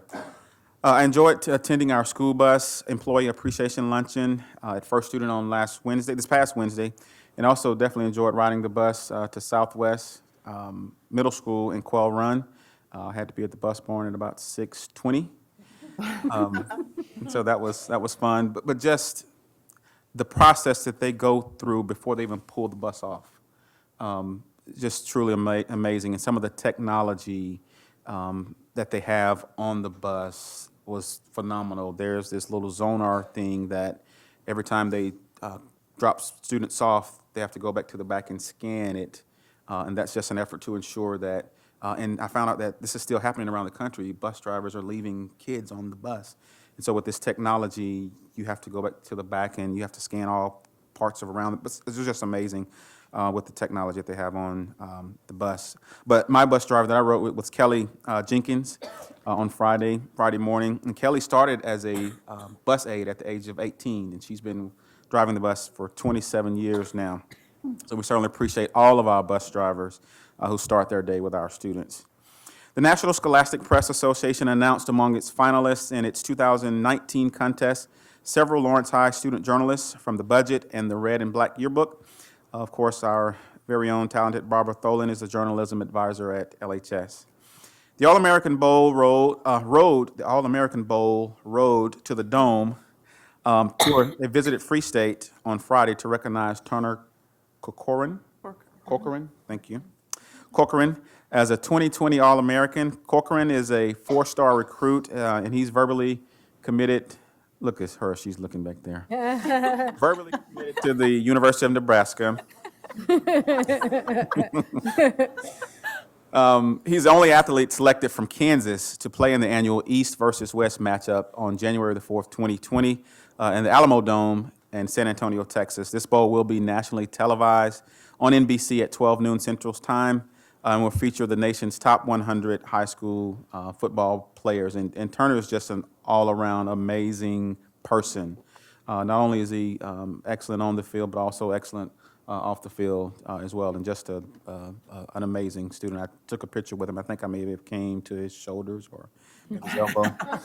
But a great student, great scholar for us here in Lawrence. Sunflower Elementary Boys and Girls Club won the Lights On After School Talent Show last Friday night with an enthusiastic dance number.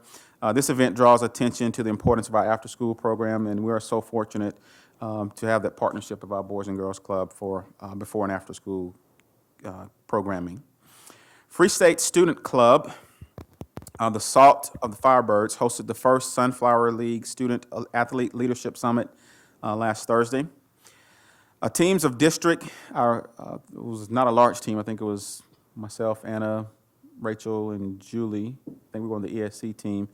And Pinckney staff participated in the Junior Achievement Bowl-a-thon that was on Friday afternoon to help raise funds to support the work that our Junior Achievement partners do with financial literacy in our schools, and the JA volunteers, the work that they share at our elementary and middle schools. Congratulations to both of our high school football teams. As Melissa shared, with a city showdown on Friday night, I don't think we could have asked for a better game. The final score of 31-30 was definitely an exciting game between two great programs. I didn't sit on either side. I sat in the press box. It's not only was it just cut down on confusion, but I know. But it was an amazing event in the large number of not only students, but community members that came out to support our students on the field. The October issue of the district's quarterly newsletter was distributed. You have a copy there. It was distributed Wednesday in the Lawrence Journal World and the Crave. This issue focuses on our strategic plan, and we've provided, again, copies for you tonight. We have invited parents from each of our redesigned schools to meet tomorrow evening in a workshop designed by KU's Think Wrong Institute. We look forward to listening to parent voices as we make plans to redesign our schools to better meet the needs of our students. And I would just encourage full participation from parents because this is a part of the process where we've already done it with our students and staff, but now we're going to engage our families. But this is an opportunity where we just are really literally given a blank slate and just given the permission to redesign school. And so parent input is very vital to this process, and that's tomorrow evening. What time is that? 6:30. Tomorrow evening at 6:30 at Free State. This is exciting. We're planning our first off-site board meeting on November the 25th at Free State High School. We plan to start at 6 p.m. with a board workshop, work session, and community conversation about safety. Students pre-K through grade 8 are out of school on Friday due to elementary teacher recording and reporting and student in advance of student progress and our parent-teacher student conferences, which will be next week. Our elementary and classified staff will also have some professional learning, as well as our middle school certified staff professional development. And as Julie mentioned, I do understand from the forecast that we may see some winter weather this week. Of course, we will be watching out for cold temperatures and precipitation that may turn into ice or snow and cause safety concerns. But as of now, school is on for the rest of this week until further notice. Thank you. Thank you. Oh, and I forgot to say thank you to the Woodlawn scholars who made these amazing placemats and cards. Now we have Patron Commentary. Thank you. I think we only have one. Julie, do we have any more? The one. Okay. So I'm going to ask Christopher. Did I do it correctly? Oh, I wanted. Okay, as you come up, I'm going to read the audience participation. The USD 497 Board of Education welcomes Patron Comments and thanks you for taking the time to talk to us about our policies and procedures. We set aside this time during our regular meetings to hear from the public. This is your time to share your opinions. However, complaints about specific staff or students will be heard by the board in executive session in order to protect the privacy of the individuals to be discussed. While you are not required to share your contact information, we thank you for doing so, and it'll allow us to be able to follow up with you with any specific concerns you may have. please try to limit your comments to 5 minutes, but you're good. Thank you. Thank you all. It's good to be back. The topic I'm going to speak on is community co-missions. Mine is relationship. I kind of started with the wave of Pinky Parents, so I felt like I wanted to make sure that we continue to tend that relationship. I got a chance to even meet GR at our chili feed, and he talked to me about how he's on the school board because his mother was on the school board. And I'd spoken about, the culture and the model that we share, so, it felt, that nailed it. It's his fault. That nailed it that I was going to come back and read poetry again. First, though, one thing that had kind of gotten lost in our presentation had been we had discussed a solution for SPED staffing that we thought, an attempt at a solution for SPED staffing. One of our parents has an HR background, and it mentioned that because the listings have the older ones last and there are so many similar positions beforehand, they probably aren't getting the eyeballs. Talked to another parent that does some remote staffing, was like, yeah, man, over 60 days and you're probably not going to get applications. And a grandparent, my mom, hi Mom, who is a computer programmer, who said is in all likelihood, not knowing anything about the, the coding on the site, but presuming that for a computer coder in less than a day, you could create a platform where it would automatically pull posts after a certain amount of time, repost them so they'd populate at the top, ideally getting problematic positions, a couple more eyeballs, something that maybe would perpetuate and be able to, catch all the kids. You mentioned if a procedure isn't in place, we miss people, right? We don't want to miss anybody.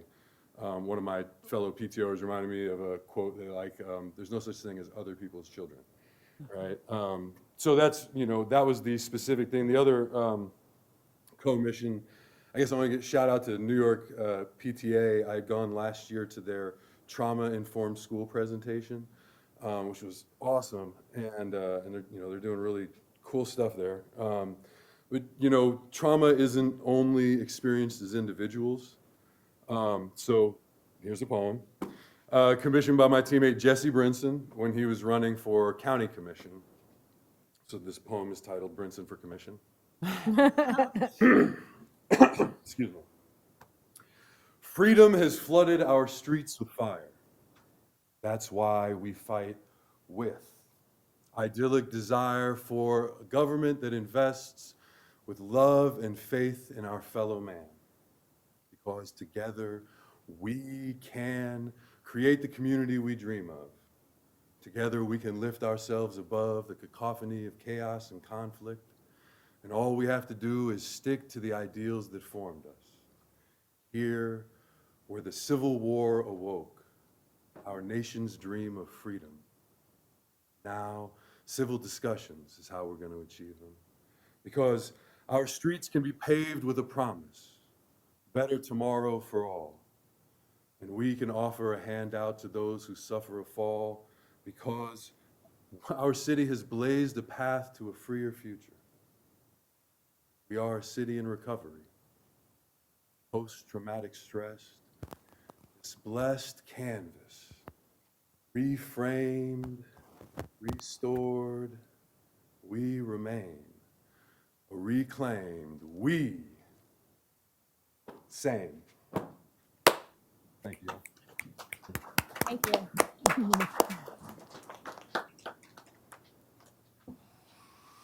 At this time, we'll have board commentary. I just have a couple things. One, I just want to say, just in case something does happen, I am on call for work. And so if at any point during the evening I randomly look at my phone and then leave out the door, it's because some physician in Montana has forgotten how to use his brain, and I have to go call him and tell him how to do it. That's how I feel about the physicians I work with.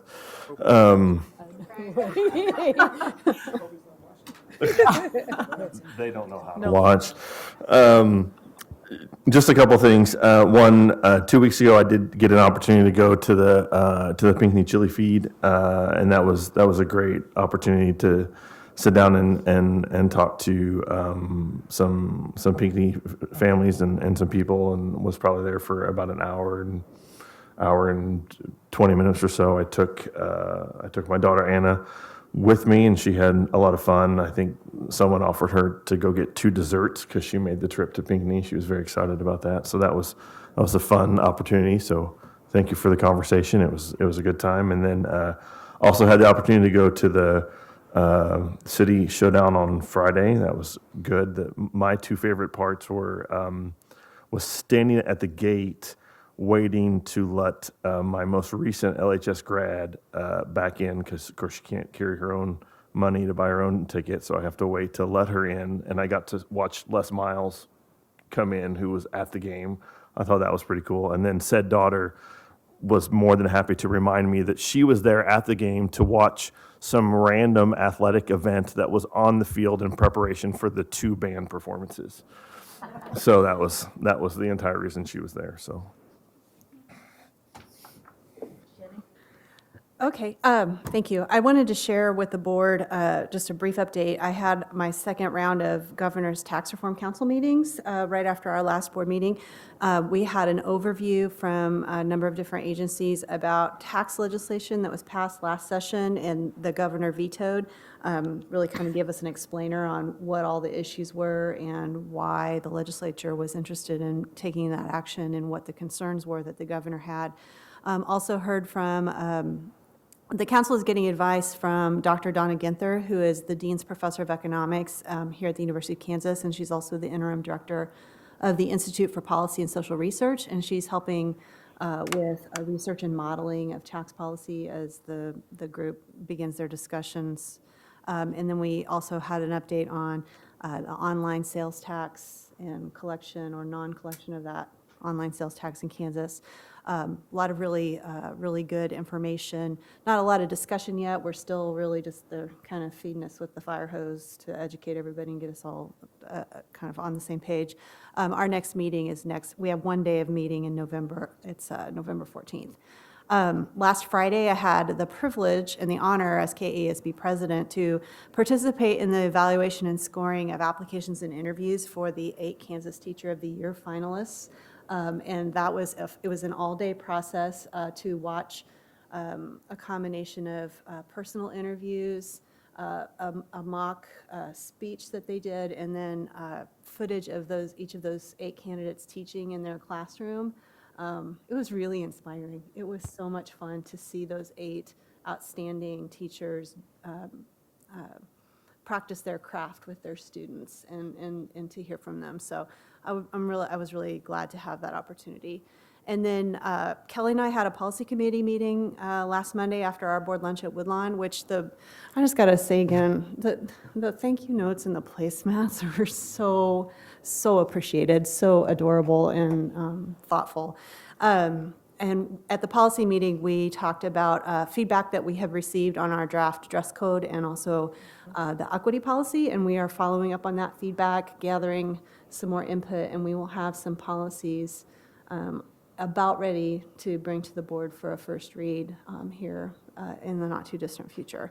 And then we also, the 2 of us together, had the opportunity to speak with a graduate-level school social work class that same day about board policy. It was Vanessa Sandburn's class, and that was a lot of fun. We had a lot of really great questions about policy and how the practice of policy impacts the profession that they're planning to enter. So that was really interesting. And then it was also, I just want to say, it was so much fun to get to present Julie and Rachel with their awards at the Canspra Fall Conference. I was so proud of our district. So thank you. Anyone else? Don't be shy. Okay, you have. At this time, can we get a motion to approve the consent agenda? Move to approve. Second. Jones? Yes. Beeson? Yes. Venture? Yes. Gordon Ross? Yes. Ingram? Yes. Kimball? Yes. Johnson? Yes. Motion passes 7-0. Okay, at this time.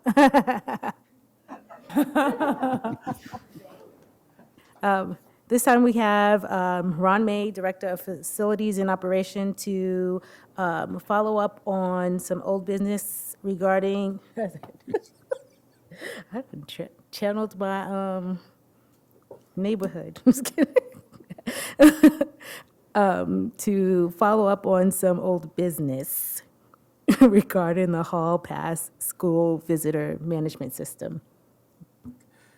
As Ron is setting up, of course, you know, safety and security is one of our top priorities, and we definitely value and respect the trust that our parents place in us ensuring that their students are safe. Of course, this is a follow-up to a consent agenda item that was pulled in for some discussion, and the board posed questions, and hopefully we have answers to those questions tonight. Ron? Good evening. I'm Ron May again, Director of Operations, and wanted to just follow up. Last board meeting, you asked me some questions that you wanted me to come back with more information on, so I have those. Just a very quick overview again of Hall Pass ID. It's a visitor management system. Visitors present a state-issued ID. If they don't have one, they can have their name and birth date entered into the system. The system checks those, whether IDs or name and birth date, against the National Sex Offenders Database, and it checks the student management software for no contact issues. And if there is no warning, the visitor pass is issued with a picture and destination. And if there is a warning, then we would need to have policies and procedures in place as to how we're going to move forward with those with people. Just so that you know, having done a little bit of research, like with Wichita Public Schools and some of them, just because a person walks in and they've got a hit on this does not mean that they're not granted access to their kid or to even to the building necessarily. They have different procedures in place, whether it's if they're meeting their student, they can meet them alone. If there's cases where they may be actually in a room for an activity or something, they're escorted and they're always under supervision, so they're not left alone with students. So just because a person does hit on the system does not necessarily mean that they are exempt from entering the building. I also was asked to come up with I'm going to show just a very brief video. Wichita Public Schools made a kind of a little intro video, and I just kind of wanted to show about 30 seconds of it. I'm not going to show the whole thing. Kind of give you an idea.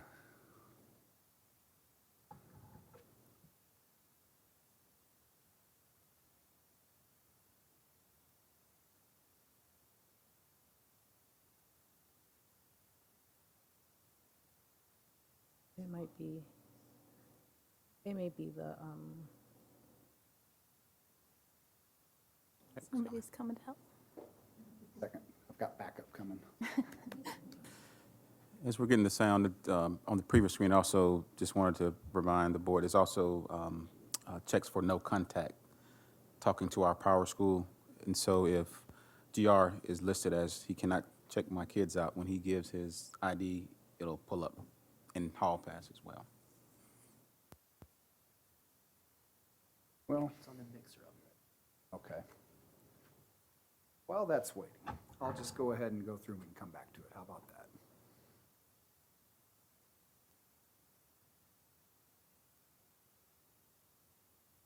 So one of the questions that you all had was, where is the data stored?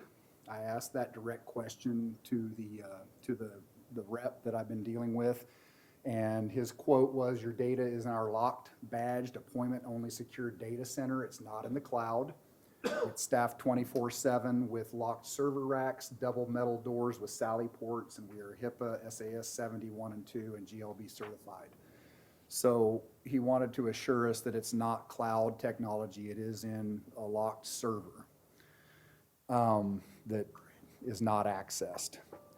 So the next question was, what database was accessed whenever we are doing that background check? And the answer was that it's accessing the National Sex Offenders Registry, that the intent of this is it's only violent sex offenses registered under Megan's Law.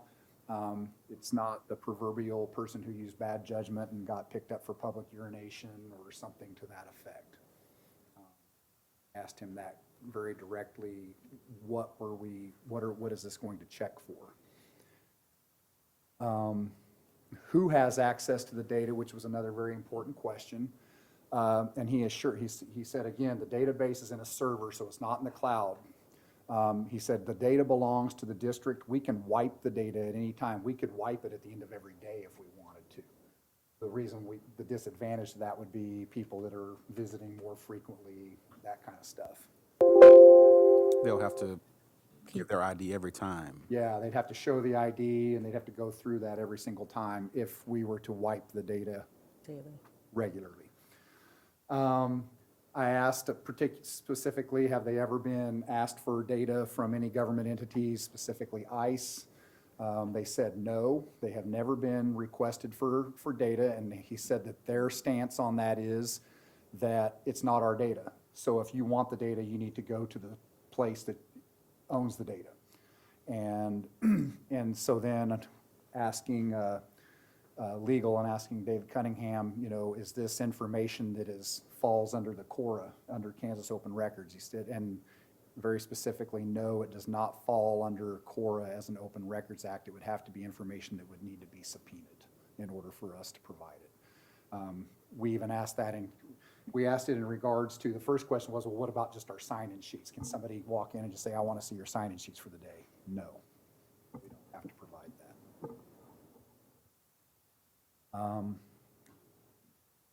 think those were the main questions that were, yes, so.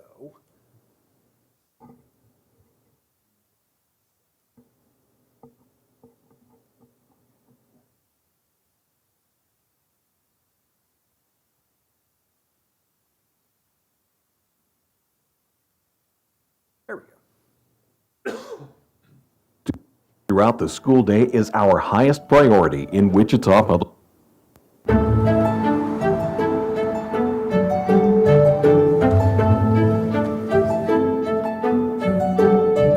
Keeping our students safe throughout the school day is our highest priority in Wichita Public Schools. One way to help accomplish this is through the new Hall Pass Visitor Management System. This new system helps office personnel know who is in their school building and even what part of the building visitors are in. Any visitor entering one of our schools during bell hours will be required to sign in using this system. Bell hours are defined as from 10 minutes before the start of school through 10 minutes after the end of classes each school day. You don't need a Hall Pass badge if you're simply picking up your child. School personnel will bring your child to you in the office. Upon arrival, give your ID to the office staff person. Your driver's license or government-issued ID card will be used to check you into the building. If you don't have a driver's license or other ID, we will verify the purpose of your visit, including the pupil identification form information on file, and hand enter your information into the system.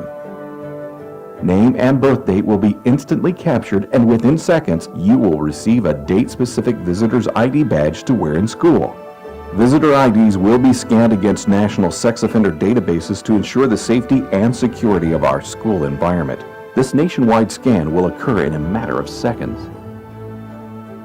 Frequent visitors may request a unique key fob ID like this one to make check-in and check-out scanning easier on future visits. Frequent visitors will still be required to check in on each visit and wear an ID badge. So that was basic kind of rundown of how the software itself works. The only other thing that I have for you is that I did ask if they would allow us to pilot, said if we wanted to try it out into a building or two, and he said yes, that's something that they have done in the past as well. I'd like to reiterate, before you implement anything like this, we obviously would need to have some procedures in place as far as, just like they showed, when are we going to be requiring this ID? When are we going to require the IDs to be checked? What are we going to do if there is an alert? Those kinds of things that we would just need to make sure we worked on.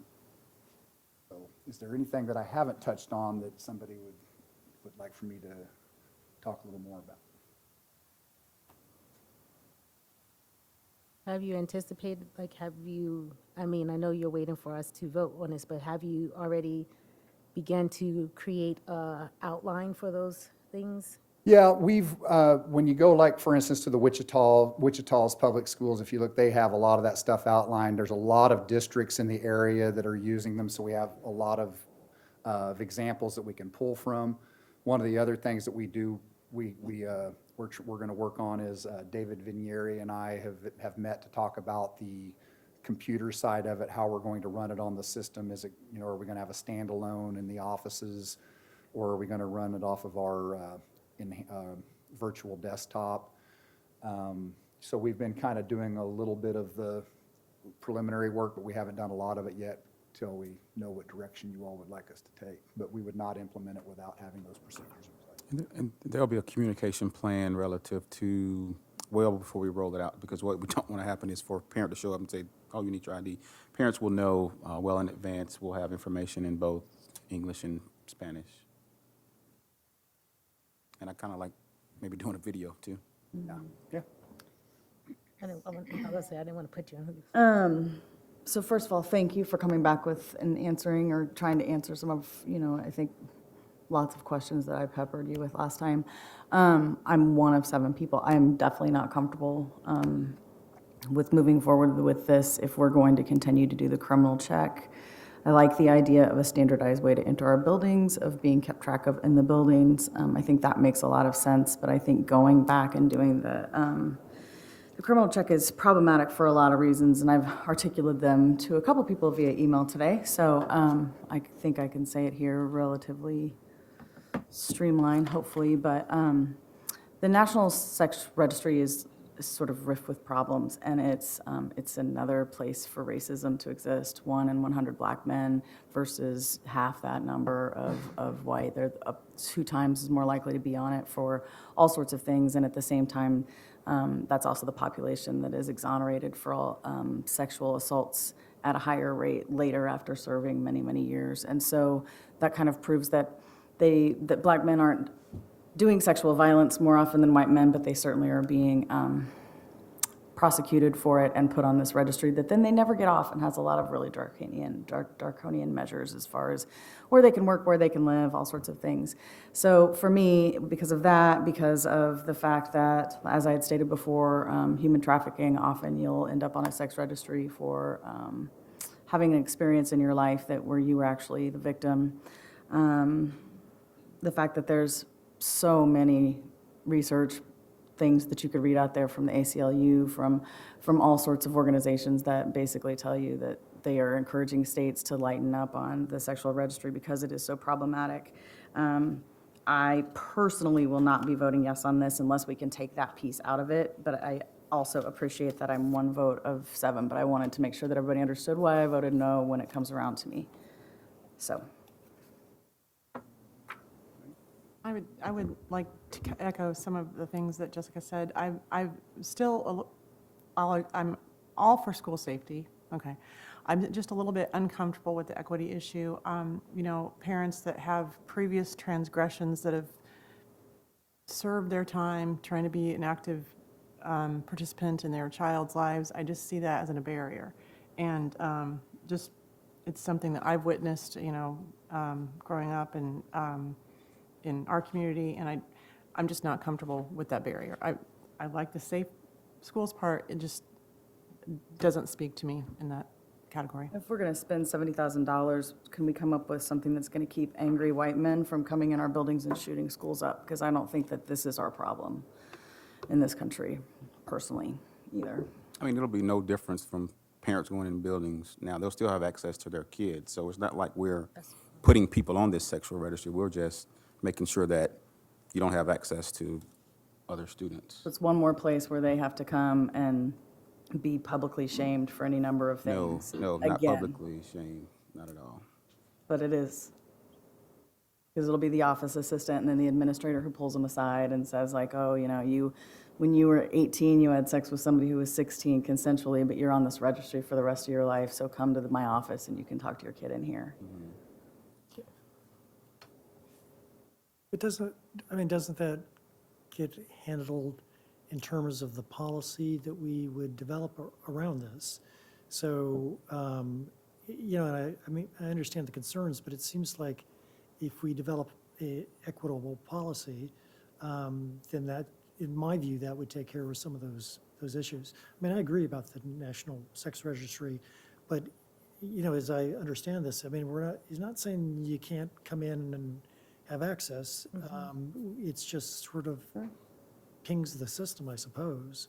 I just don't understand why we need to ping a system that is outside of our power school system that would be able to allow us to determine if a parent has a PFA or some other restriction against them in that building. I don't really see that it's our business to know what they may have done 20 years ago. What I think the thing for me is that it's not just parents coming into the building. It would be any visitor who is not an employee of USD 497, or even, you know, our vendors and things that are working in the buildings. And, you know, I acknowledge what you're saying. Like, yes, right? But I think it's difficult. It's a difficult question to weigh that against but kind of the other things that we're trying to accomplish through doing something like this. So we have not, as a policy committee, for example, taken a look at what these policies and procedures are that other districts are using. I don't know if, when we read them, if it will, because I haven't looked at them. I don't know if it would allay some of those concerns in the way that the procedures are put together. I think that it's possible that we could do that. It's actually an interesting idea to look at those policies and procedures. I'm wondering about just this. I'm still concerned about the deterrent for parents who are who maybe don't have documentation or recently or don't have an ID. But Dr. Lewis, you talked about your experience at Casey Mo with that issue, and then I'm wondering, do they provide any data about whether or not they see, like when you institute this, do you see a drop in districts where they have or schools where they have high populations of immigrant families? Do you see a drop in parent participation in those buildings? Did they provide that data? No, and I don't know that they would have any of that data. I mean, you would almost have to seek out a district. I mean, I haven't spoken directly with Wichita about something like that, but that's something I could talk to some other districts that are using it to see if that's something they've perceived. Did you see that? Yeah, if you recall, I mentioned that was my hesitation when Kansas City, Missouri was trying to do it because of this perception from some parents of that, oh, now you're checking all of these records and I don't want to come in the building. But no, it didn't decline in terms of our parent participation. Just anecdotally, parents were like, wow, this is pretty cool. I feel like my kid is safe from predators. So the piece that I really like about it is that it tracks where you are in the building, and every visitor in the district would have, you know, there would be a visible tag. About, is it possible to utilize the software? And I also like your point about it identifying who in Power School we already know, and Jessica alluded to that as well, shouldn't be in the building. Is it possible to utilize the software and not do the registry check? I'm just wondering if that would help with the For me, it would, past. for me, I wouldn't want to pay $70,000 if I couldn't check that. So I don't know if that's a cost that they would take off. Or I'm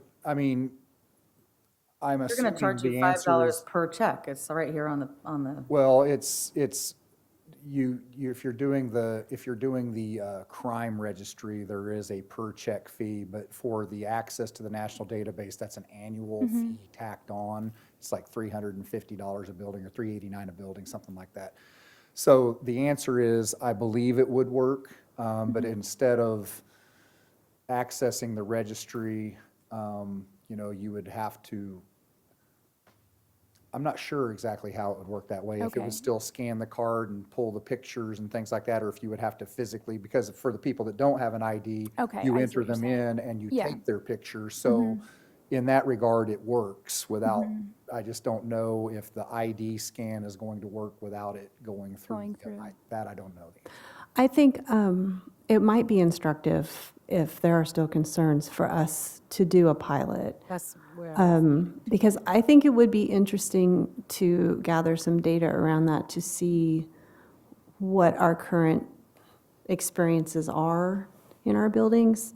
And if from that pilot, it's determined, okay, maybe we don't need the piece of it that checks the National Registry, then we could make that decision. But I'm kind of looking at it from the perspective of, as a parent, I would like to feel comforted that when there are adults in the building, that they are people who are supposed to be there and that we know who they are. And I can say that from my experience going in and out of my own children's buildings, the procedures are different at every one of our buildings. They're often, because Lawrence is a smallish town, we're often a little bit probably looser than we ought to be. And I would like for us to take some action to address that. I 100% agree that we need to do something about agree, how too. people come into the building like that. I don't think there's no one on the board that doesn't agree with that. I just didn't know if, because there's, I'm just thinking about the 1,000,001 products that were presented to us around safety and that you probably have to sort through all the time. And I just want to make sure that I was curious of whether or not there was one that could do that and that maybe would alleviate some of the concerns around the two issues. And to me, they're two separate issues. So the one being, are we welcoming to all of our families, and then whether or not the registry is the best thing to be checking or not. I also like the suggestion that we look at the policies and procedures around the utilization of this technology before we move forward, but I don't want to delay your plans related to safety and where you all are going in direction either. So I don't know how that would be for you all, as opposed to like purchasing and piloting. Well, my response to that would be that if you were to say yes today for the whole thing, we're not going to push this out mid-year. It's not something I think that we should be rushing to and changing in the middle of the year. It's something we should be working toward a start at the buildings next year. So if you were to say yes to the whole thing, we would probably be looking at piloting it anyway, just so that we know from our end, what should the procedures look like, what works, what doesn't work, is the system working correctly with our computer system, that kind of stuff. So it's the only timeline I'm up against, like I said last time, was that I have until the end of June to spend the money. And if it's something we're not going to do, then I need to have time to be able to talk to the state to see how can we reallocate that, or can we even reallocate those funds. Okay. I was thinking the same thing as you. I feel like right now I'm a little midway on that decision, maybe leaning more towards, I have some more questions and maybe educating myself more in depth with the registry, like if they, like who registers as sex offenders, and it was my understanding that they have already some what I'm looking for, stipulations anyway about being near certain areas. So how does that make it any different from what they already by law can or can't do? So, but I am kind of interested in piloting it and seeing, a couple of those things. Are people automatically turned away? Does the volunteer participation go down? Like, those are some things that we need to consider, so. In order to do the pilot option, what does the company need for us to decide? I don't know if they need any formal movement from the board. I think if I told him that we're still on the fence considering purchasing your product, I think they would probably be pretty willing to let us pilot a couple, just, I mean, when I asked him directly, can we pilot it? He said, yes, we can, we've done pilots, we can do a pilot. So he didn't mention that I needed anything formal from the board. In the past, when I've done other things under a pilot, it's just been kind of at our request, and they've done it. They've provided things. Okay, what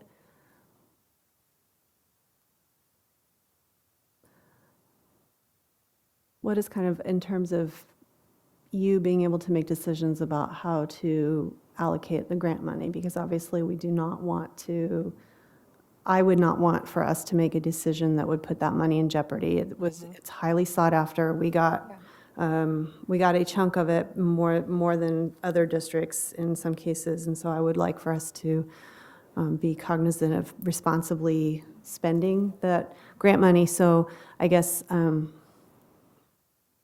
Regardless, I can work with Kathy to find out what the parameters are with that.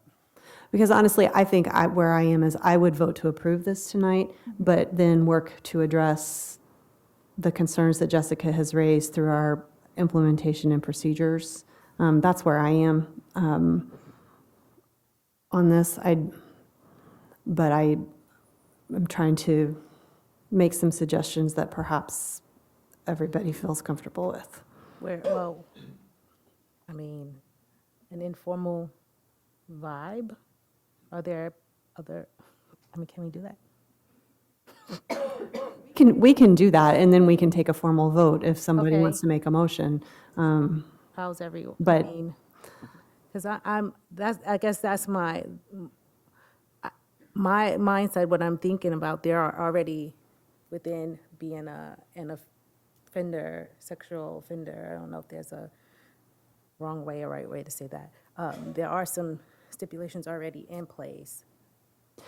And I guess what I'm wondering is whether a pilot in the drop dead date that we would have for spending this grant money, if putting off a decision would really give us any more information that's useful than what we have now, or if the drop dead date would be early enough next semester that we wouldn't have a meaningful opportunity to test it. Let me ask this, Right. if we pilot this, I mean, or if we, what soft skills are we going to be talking about with the office, the office or the entryway, that these discussions are confidential, that people are treated with, it's a busy time, and I can just see, I think it puts a lot on the front desk people, but I mean, they need to have a place or a procedure to have sensitive conversations with people, whether it's criminal or sexual registry. It just, Well, just to clarify this, we would not, the way that the bid is written, it does not include the criminal background check. No. They're not doing the criminal. Okay. I also would, I'm not trying to, beat a dead dog, because I still stand by what I said in the first place. But I will say that regarding the National Registry, they get that information from all the states, and the states have varying and quite varying laws about how something is listed as a Tier 1, Tier 2, Tier Yes, 3 offense. And so it's not going to be quite as clean and centralized as this is kind of putting it out to be. It'll depend what state has that thing occurred. It's also interesting to me to think about what we've zeroed in on and what we haven't zeroed in on, so like what we're leaving out. So when you think about violence or other offenses that might fall outside of, it's an interesting question to how we determine what we check and what we don't check. But for people coming into the building, for me, in terms of, I would really like to see I'd like to see outlined some procedures related to how this information is communicated to families.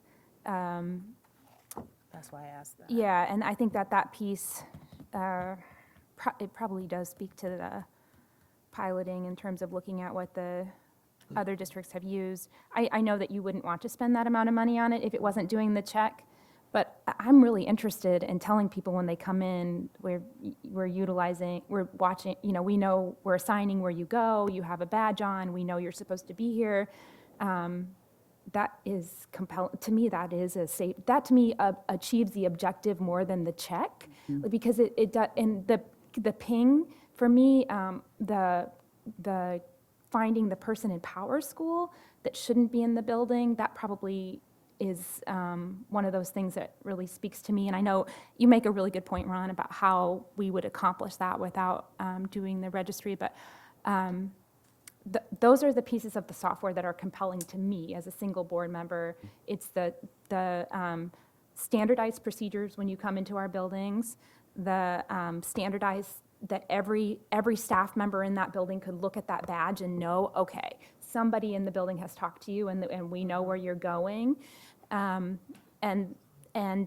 Just that layer is it's the most compelling part of the software to me personally, but I understand what you're saying. Yeah, for me, that would be a bell or whistle. The most compelling part for me is a sexual registry. Yeah. One of the things that I looked at the in the job description of superintendent is someone that's innovative. And when I say that we're looking for innovative ways to keep our scholars safe, this is one way. And I've said it in several arenas where my wife and I have 6 kids, but when we came here, we gained another 12,000 kids. And so if a parent of one of those kids were to ask me, can you keep my kids safe from sexual predators?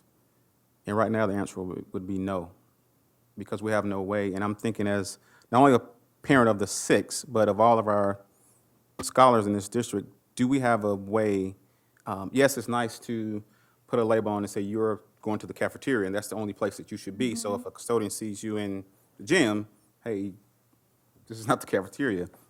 But I wouldn't want to, label a sexual predator that you can go to the gym and I don't even know that you're a sexual predator.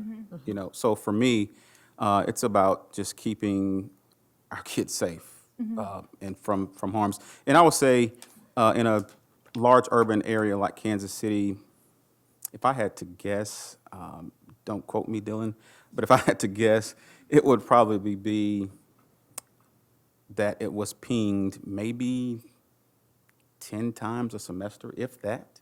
And that was a large urban area like Kansas City. So it's not like someone's getting pinged every day.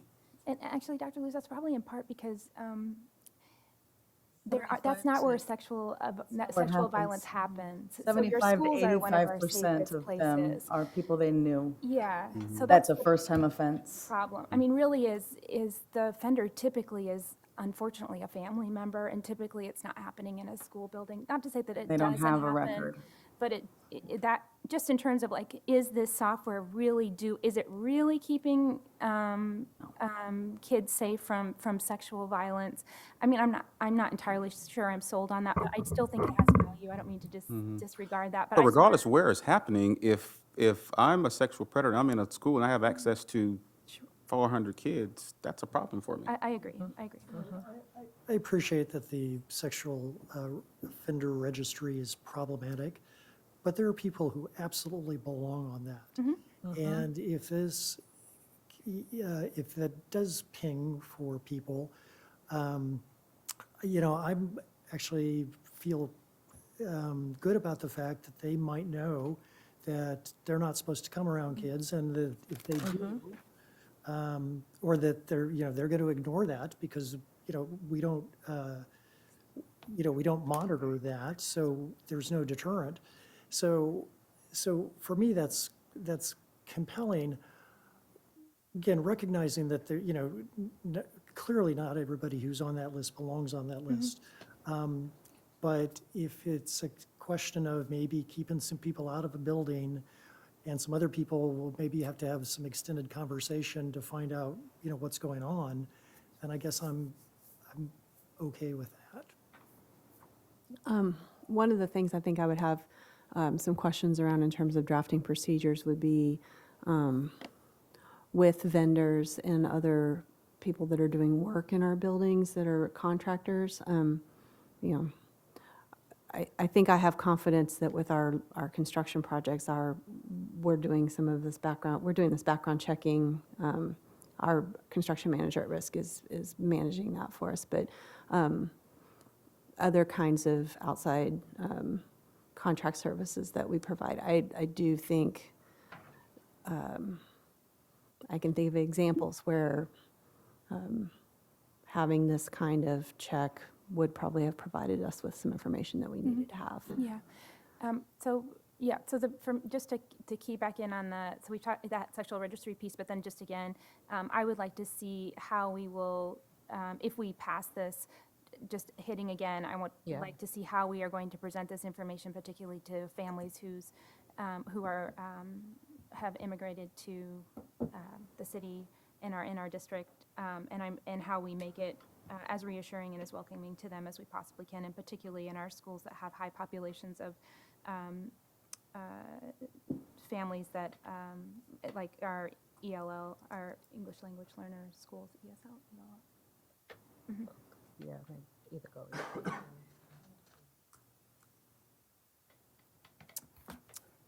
I feel like that. I feel unless it's false advertisement, I feel okay with that, knowing that it's not going to go to, we have to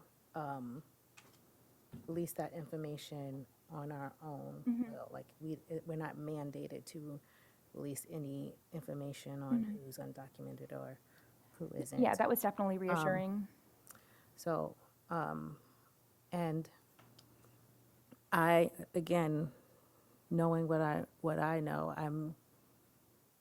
I feel like I know Jessica said something about different states, the tiers are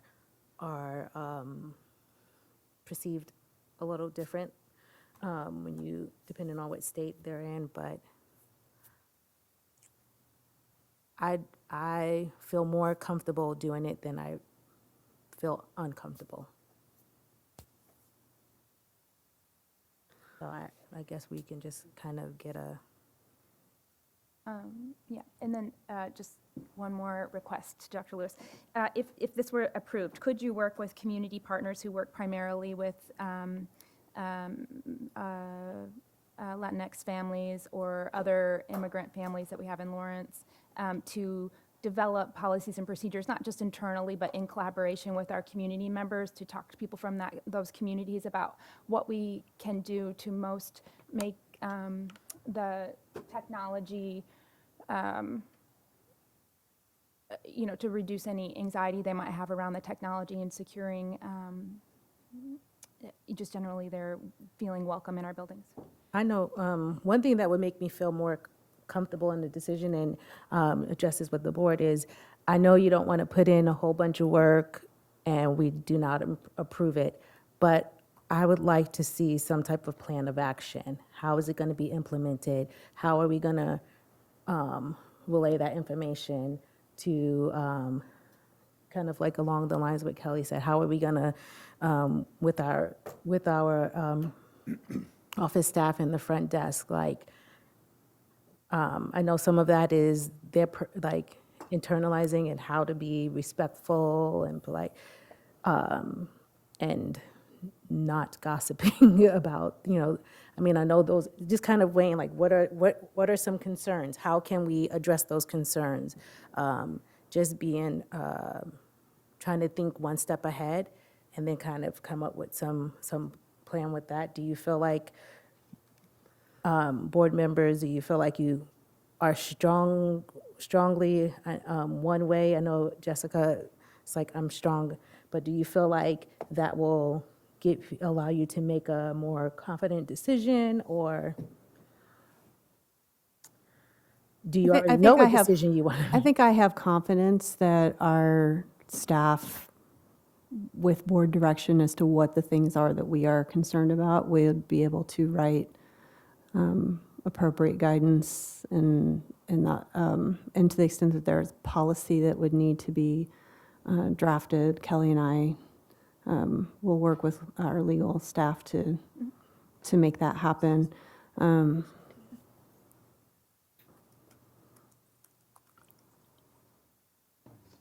confident and on the same vein of approving it tonight and through policy and training and giving them time to implement a pilot and going through that process, that those concerns will get ironed out. Okay. Kelly and Jill. There's, Not your 4. yeah.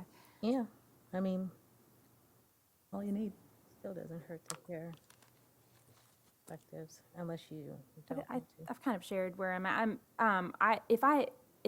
I'm just uncomfortable. I'm very comfortable with a lot of aspects of the software, and I appreciate that you came back with much more concrete information about what happens. I would feel more comfortable if we had just talked to the communities first, prior to, for me, to thinking about, just if we had had an opportunity to talk to folks at El Centro or just a couple of other places. So I'm in this holding spot. I don't want you to hear that in a wrong, that I don't support the work. And Dr. Lewis, I'm hearing that this is important to you, so I appreciate that. So anyway, I'm in a space where I'm not comfortable right this moment, but I could certainly support the board if that was the direction I went. That was that was the comment that I made about getting some of that. I know we've done it with high school start time. We want more information, and I know it seems like we're dragging it on, but if we can. Well, I think in the interest, I'm not going to be here in January. So. I think in the interest of making a decision so that our staff has some direction, I'm going to make a motion, and then you can vote for it or not vote for it, and that's okay. Can you? I'm going to modify the motion Okay, that's thank on you. here. And then, sorry, Dr. Lewis, can you just affirm that the piece about working with the community is something that you would commit to? We have to. Yes. Thank you. Okay, so I'm going to move administration, I move the Board of Education approve the purchase of visitor management software and accessories from Hall Pass in the amount of $69,109.25 to be paid from Capital Outlay State of Kansas Matching Security Grant Fund, and that a rollout plan, a plan for a pilot of this during the spring semester will be brought back to the board, in addition to any policy changes that need to be made, and the procedures and training that will be provided to office staff to be brought back to the board for review and discussion before the project is implemented. Before the project is implemented, after we do our pilot, but before the project is implemented for the following school year. That we need to have all of that, and the board needs to have eyes on it and have a discussion about it. Did you get that all? That was a really long, that was a very inartfully stated motion, but I kept adding things to it. She'll go back through the video. Is there a second? Okay. Johnson? Yes. Jones? Yes. Beeson? No. Fincher? No. Gordon Ross? Yes. Ingram? Yes. Kimball? Yes. Motion passes 5-2. Thank you. Thank you. Next, we have Foundation. foundation report with Dina Johnston from, I'll give her Executive Director of Lawrence Schools Foundation. My battery died. She's getting My computer. set up. I don't think it's either been a while or it's never happened where foundation has given a report. Oh, wow. They've done it in the past, but it's been a while. Yeah. So it's been a while. Yay, Dina. And so what she'll share with you today this evening is some of the work that the foundation has been doing. She'll also kind of just share, because this is, and I won't steal her thunder, but just what is the foundation?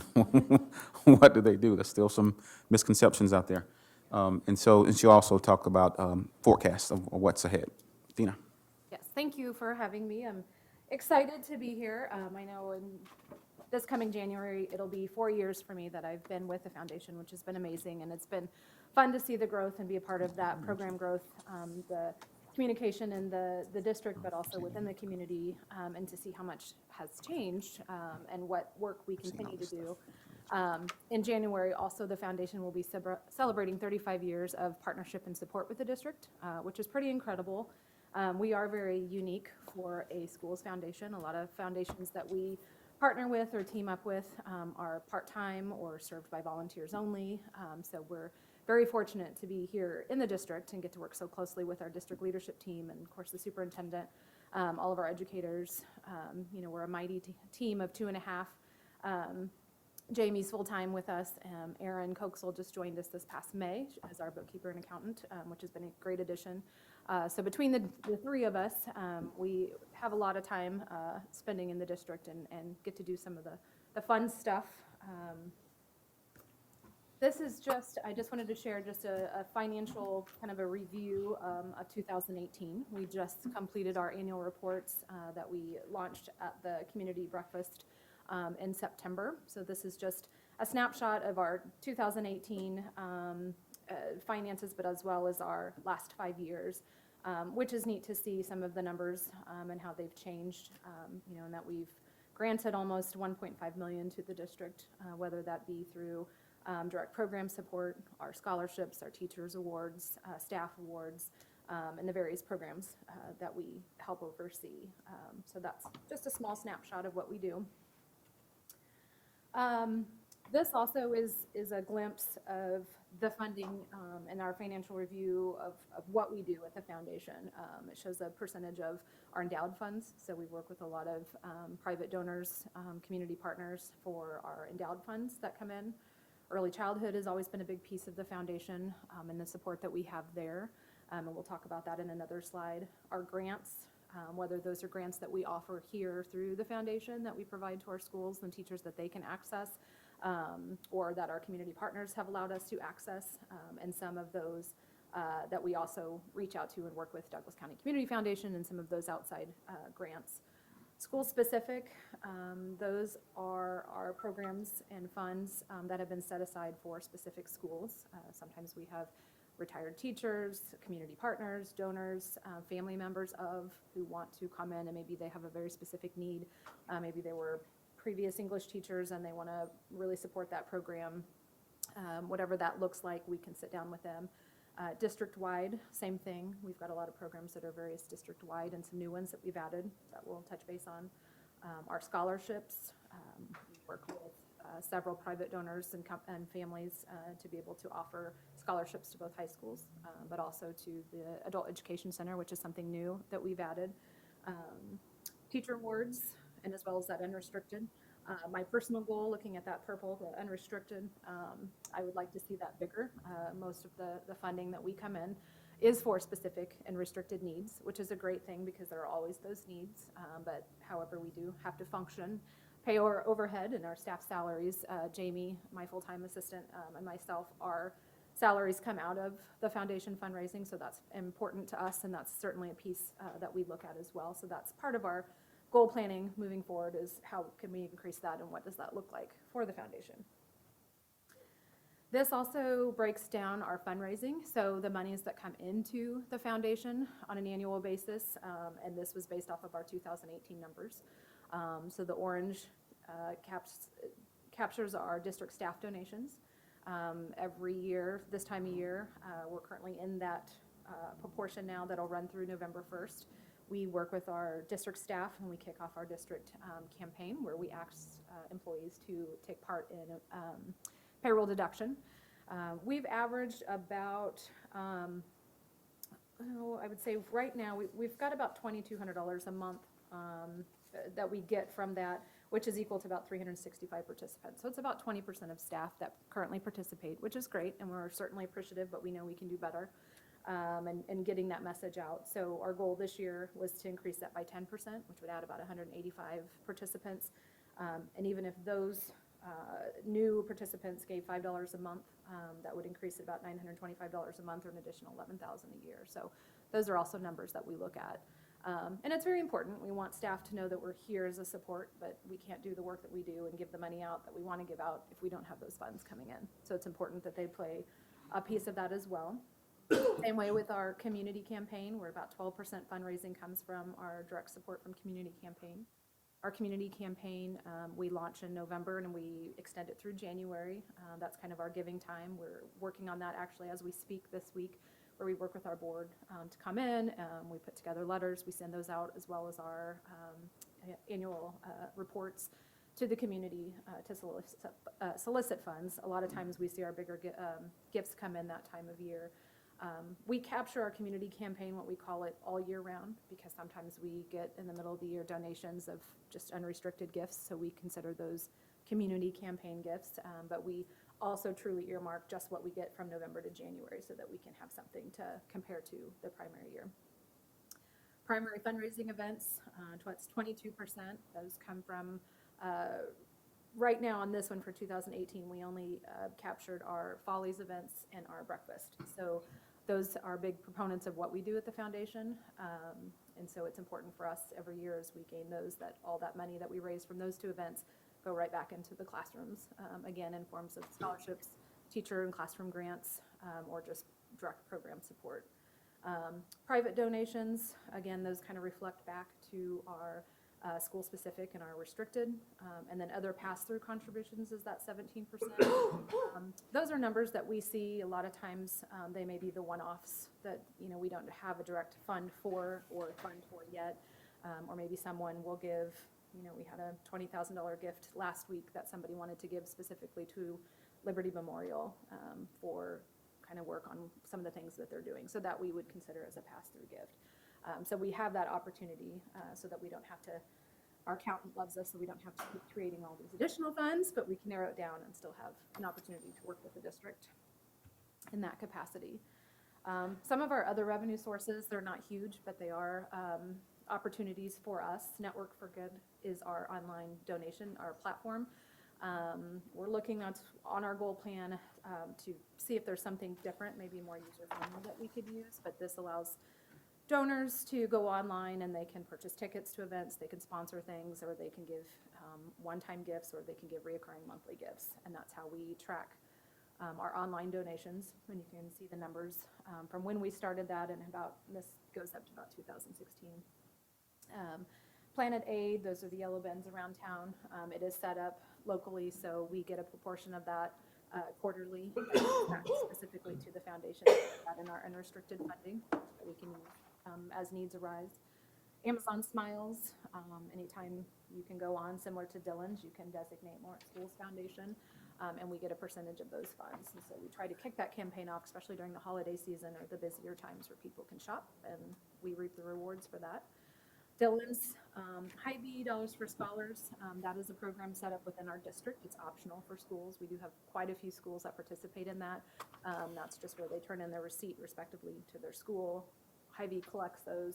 A percentage of that comes back to the foundation, but the remainder of that goes to that specific school that's participating. So we have that partnership with Hy-Vee, and they've been great partners.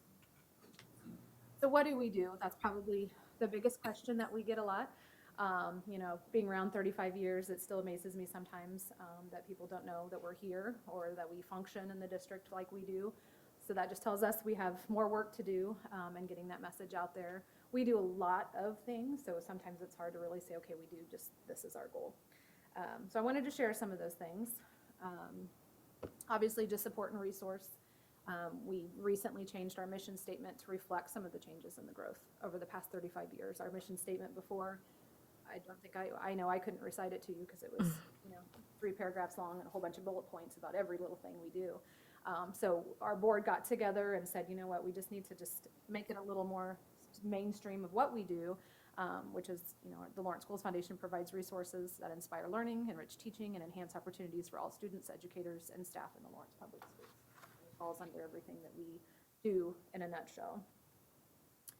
One of those ways is student scholarships. So we currently offer 73 scholarships between our Lawrence High, Free State, and now the addition of the adult education services. We've been able to tap into that because we know that there are resources for those, not always resources for those students who are your non-traditional students who want to go back and get their GED. They just don't have the funding, and it shouldn't be just categorized by high school. So we've been able to step in and offer that opportunity for them to go back to school or continue the next level. as well as working with some of our community elite partners on, our more technical trade schools. We've been partnered with McCowan Gordon and R.D. Johnson, and we're making some additional strides with some additional partners to really help fill those voids. We were starting to have more communication with Peasley Tech, of course, College and Career Center, and our Adult Education Center to identify those needs, and that's where we can tap into those. Obviously, the numbers are just based on, how old each of the schools are. Definitely Lawrence High offers more scholarships, but that's because there are more alum from Lawrence High, and they've been around a lot. So we're starting to see the growth from Free State. And a lot of these come from, maybe they were previous teachers, family members of. We have a lot of memorial scholarships. And sometimes it's just folks who just want to give and they don't know how to make a long-lasting impact. So we currently have 73. We're in the process of adding 3 additional already to this year's slate, which is exciting. Kind of our time frame is we get together in November with both of the high school counselors at each school, and we sit down and we brainstorm and we send them our full master list of all of our scholarships and the criteria. They help us get that out. Then when those deadlines are out into students, usually about February, we get all of ours back, and then we take the process with our scholarships. We give the donors opportunities whether they want to make those selections themselves, whether they have their own committee or if they want the foundation to do that. So we take that process. Last year we had a little over 1,200 scholarships that we had to read and make those decisions. Once that's compiled, we then get back with the counselors at both of the high schools, and we sit down and review their master list because we know that they have additional scholarships. That gives us an opportunity to say, is this student getting 500 scholarships and this one's getting none? Where are the gaps? Where are the holes? How can we fix that? And we work with our donors closely on that, reach out to them on second, third choices and things like that. So it's exciting.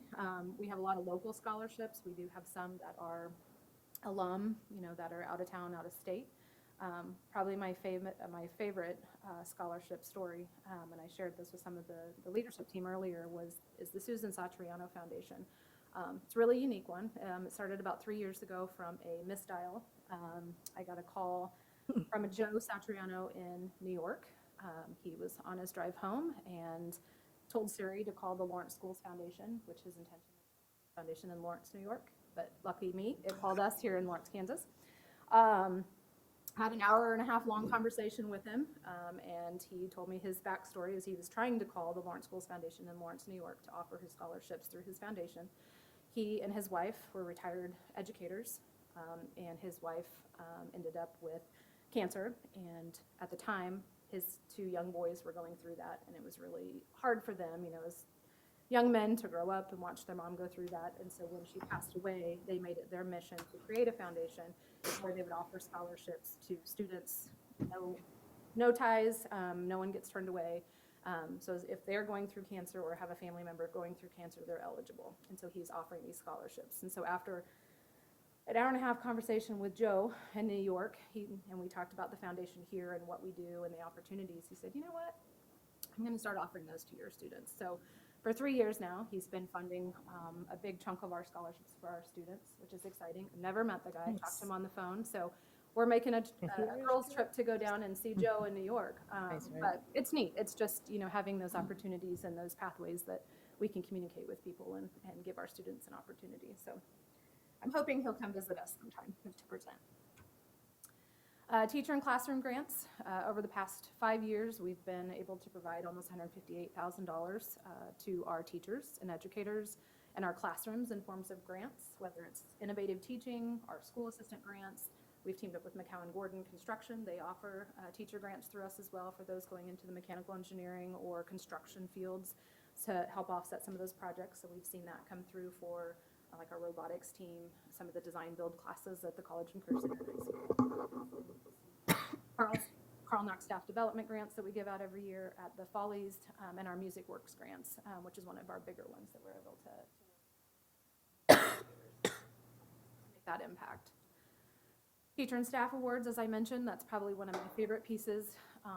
We get to play the Oprah Winfrey Publishers Clearinghouse and surprise a lot of great people in our district. We know there's a lot of folks doing some great things, and it's amazing to be a part of that and to read all of the applications and the nominations that come in, and it makes it really hard to make those choices. But It's been exciting. So as we mentioned, the Golden Apple we give out to an elementary and secondary teacher at the Follies.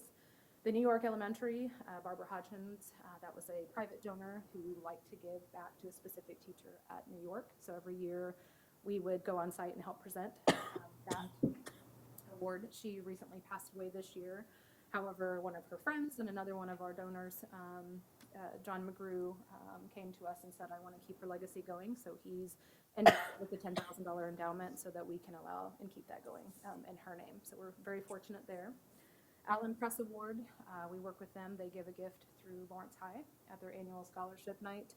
This is where the students nominate teachers and they actually read them. Seeing that, it's very impactful. And then that teacher gets $500. Our Bob's Award is our biggest.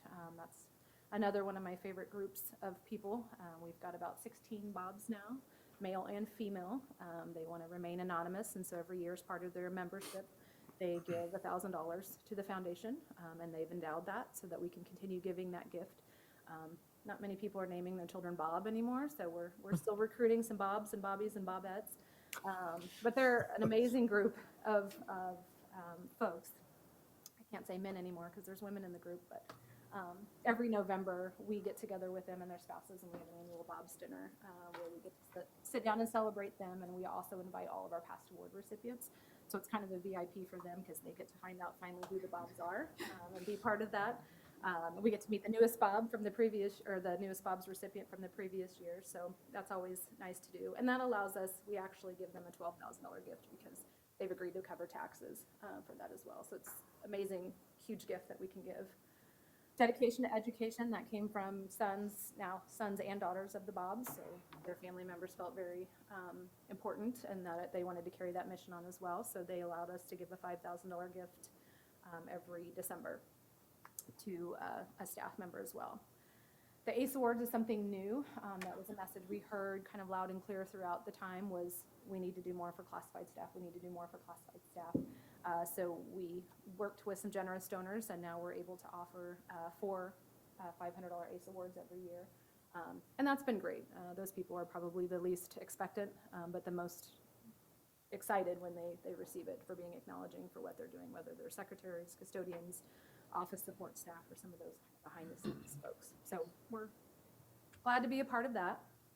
Early childhood programs, as I mentioned, we provide annually $100,000 to support the early childhood program. We know when we look at the average cost of the early childhood programming, we're just a drop in the bucket, but it's a very important piece of what we do. From early childhood through K-12 and above, we want to be a part of that momentum, and so that's something that we're working really hard on behind the scenes. Not just with our one big donor, but how can we keep the momentum going well after he's gone, and how can we support some of those gaps. Direct program support, as I mentioned, the list on the right, there's a wide variety of direct special funds that have been created throughout the time that we work with. These are very specific funds that donors have come to us that have a specific passion, whether they were math and science teachers, visual arts, Jane Ember School Librarian Fund, so they're very specific. So some of those funds are a little bit smaller than some of our large funds that we work with on a daily basis, but it's nice to have that access so that if a donor comes to us and doesn't really know what they want to fund or how to fund it, we can take this list and kind of give them ideas of what's already been funded. And then we coordinate with the district, Kathy and Kevin and their team to make sure that the individuals in these specific schools know that those funds are available, whether it's through the school gardens, Homegrown Lawrence, our music endowment, our New York book funds, Outside for Better Inside, some of those trips and things that don't always get funded. One of the new funds and partnerships that we were excited to bring to the district last year was the ICANN Fund of leaders from the 2018 Leadership Lawrence class that after they went through the Education Day and some of the Social Services Day, they saw that need for the emergency needs for our district. We currently had a fund, or we have a fund called the Seeger Fund, where we have some donors who give $1,000 to each high school every year for emergency needs, but we didn't have anything in specific for pre-K through middle school. So we sat down with them and we brainstormed and we came up with the title ICANN, which stands for Classroom Angel Network, which allows us to be able to give our district principals, our school counselors, nurses, whoever, reaches out that has those, can identify those needs with emergency funding. But there's not the red tape. They don't have to wait a day or two. If they need it, they get it. They just give us a thumbs up, and we have a procedure in place for that. The folks who brought it to us, they came with seed money. They had done some fundraising, so we had a little bit of seed money to start it, but we wanted to make sure that we kept it going. So we brought it to the table last year at our community education breakfast as our ask, and the cup ask. And going into it, we got a $2,500 matching fund from the Kansas Health Foundation through the Leadership Lawrence class. Trudy stepped up and said, I'll match $2,500. So we went into it with $5,000 and raised about $3,000 or so with the cup change. So we had a pretty good start. Our goal was $10,000. Since then, we brought it back this year, and as we've watched the trend and the needs continue to rise and the calls and the things that we get, we went into it with a $20,000 goal. And we've about reached that already since the breakfast in September. Which is exciting. It's amazing to see how this has really propelled the community. Jefferson's Foundation, Brandon Graham is one of our LEAP partners, and he heard our call to action, and he's been a big part of it, and that was a mission of his foundation as well. So he has teamed up with us, and we've been able to give several families beds and mattresses and things that they need at the home, emergency needs. Of course, the Leadership Lawrence, Kindred CPA, that is our accountant that we use through Meishauser. When they rebranded and they went to Kindred, he reached out and said, I'm going to match and give you $5,000 because important, and that's what we do in the community. So he's starting to rebrand that into what they're doing and have ICANN on their page. 100 Good Women we get called from all the time. So it's been neat to see, and we've get a lot of private donations, but it's been a huge motivator for us, and so we're trying to see how we can continue that and branch out as much as we can. Community partnerships, LEAP is a program of what we do. Jamie oversees that. That's with all of our community partners here in the district. We've got about 125 and growing that we work with on a variety of levels. Some are a lot more active than others, but it's anything from reading to students, tutoring, connecting, job shadowing, mentoring, volunteering. Sometimes it's just, hey, I need a donation of water, I need cookies, or can you feed my teachers next week for a meeting? So Jamie works really well. We have a LEAP liaison in every school so that she can make those connections, and there's a go-to person that we can make that connection with. There's an overall list. They can either be a specific school partner or district-wide. Just kind of depends on their preference. When we reach out to a LEAP partner, there's a packet that they fill out about what their company can do or are willing to do and what needs that we can facilitate, and then we then pass that on to the school and let them make the connection so that we can continue to grow the support there. Mid-year classroom supplies, that's just kind of a small component now of what we do. That's really accelerated over the past year with our relationship between United Way, Salvation Army, and Walmart. Walmart, the big Walmart, came to us last year with a new manager and identified a need. Everything that they have to turn over every month that they can't keep, even if it doesn't have an expiration date, school supplies, clothes, any of those things. They just didn't have the manpower or staffing to do anything with it, so they were tossing it all. It was going, oh gosh. And he's a parent of kids in the district, and he came to us and we sat at the table and he was like, what can we do? He said, if I call you, will you take it? Absolutely. So we go about every other month. You can ask Julie, she sees the carts go by, but we get about 7 pallets of stuff every other month. Teachers should never ever have to buy school supplies again because we have all of those. So we're very fortunate here in the district to have those means. So one piece that we do, legacy gifts and planned giving, we do work with a lot. That's something that we strive to work with the local attorneys, those folks who make financial decisions in the community.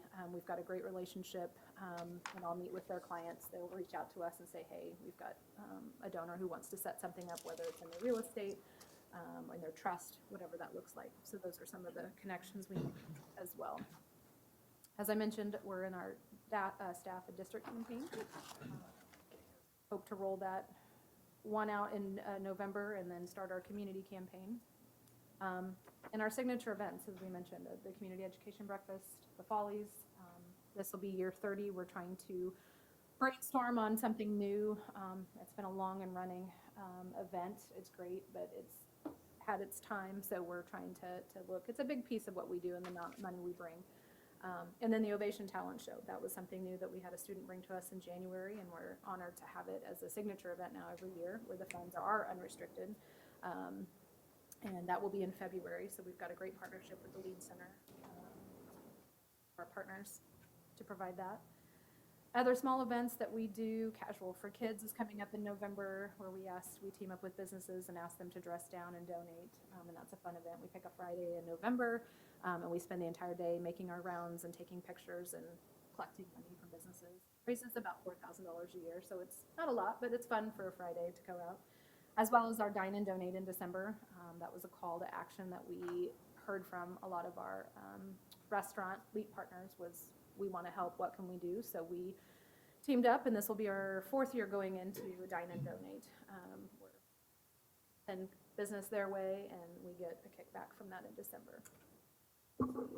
Where do we grow from here? We know we have a lot of work to do to inform not just our staff, but our board members, the district educators, our alumni, and of course the community, because we know that's a big part of what we do. We can't do what we do without them. Okay, I don't know what that's doing, sorry. And our goals, something I'm really excited about, and Dr. Lewis has been an integral piece of this, as well as our leadership team, is, we're really making headway in how we can be better aligned with the district. And so the unveiling of this community plan and the district strategic plan has given us the opportunity to align with that. And so what we're doing, this is a snippet, we have our annual board retreat coming up next month, and we are taking those pieces and really having sessions, and including Dr. Lewis and many of our district leadership teams to come in and talk about how we can fit into the Inspire Learning, the enhanced teaching, the enrich opportunities. What are we currently doing? What's not being done? And how can we be a better vehicle for that? So that's been exciting. We do a lot of things, but we want to make that bigger impact and have a bigger footprint in the district, and we're very fortunate to be a part of that. As I mentioned, my goals moving into the new year is we've redefined our mission statement. We're aligning our goals, which has been a great partnership. The endowment growth and expansion, and just balancing that, as well as the additional events moving forward. But that's kind of it in a nutshell. Like I said, we do a lot, but we're very fortunate. Having spent almost 18 years in healthcare and healthcare management, giving back to the community and being part of something bigger has always been my passion. So I'm excited to be here. As a mother of 3, I've got a child in every level, elementary, middle, and high school. So I see everything that goes on behind the scenes, and it's super important to me and their future. So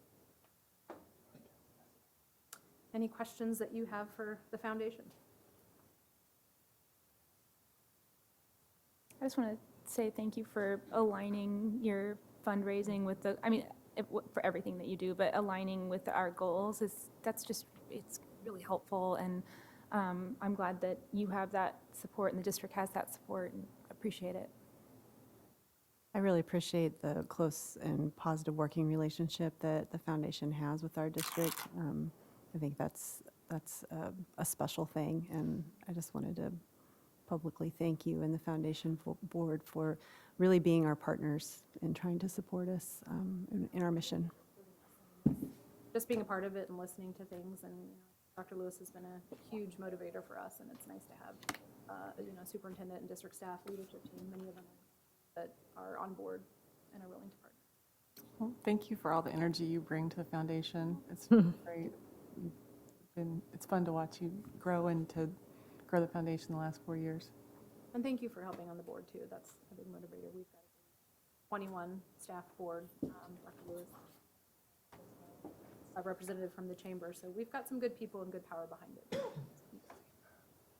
Thank you, Dina. We Officer appreciate Teller, I told her this morning, I don't know how I've never seen her frazzled. No. Next to you. She's Oh. one of my athletes. She's my coach. Okay. Okay. Well, you does a lot for everybody. We appreciate it. Okay. I was just going to go there. You have to have the cheer and dance. This is something else. But just to kind of remind the board of some of the initiatives that the foundation has so generously gave of themselves to support the work that we're doing. Our administrative PD that took place this summer, I think you've probably heard a report and some comments from our principals is this is probably the best PD that they've been to among many things. And so the foundation allowed us to bring in a national speaker to do that work. The work that we're going to continue to do with our equal opportunity schools, and this is how they're really supporting our equity work. And that's our equal opportunity schools that's really looking at some students that are not currently in the AP classes that could be successful. And so we're excited about that. Our Jayhawk Blueprint scholarships, they fund those scholarships. And then our will be a new partner, Teammates. That's our mentoring partnership.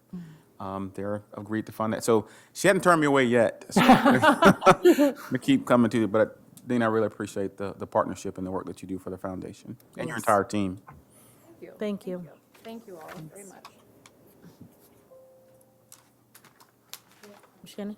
I just wanted to say congratulations to the Kennedy folks. Yes. They're here. I saw you cheering earlier. We passed by that on our consent agenda, but I'm very excited about your plan for the playground, and will really enjoy watching that take shape. So. Yeah, that's another place we can't wait to visit. So we actually, part of Lawrence has a Sister City program, and we took the Japanese delegation over to Hillcrest, and to see 15 and 16-year-olds like, whoa. So I can't wait to see that and bring them over there too. So, thanks for letting me acknowledge that. It's okay.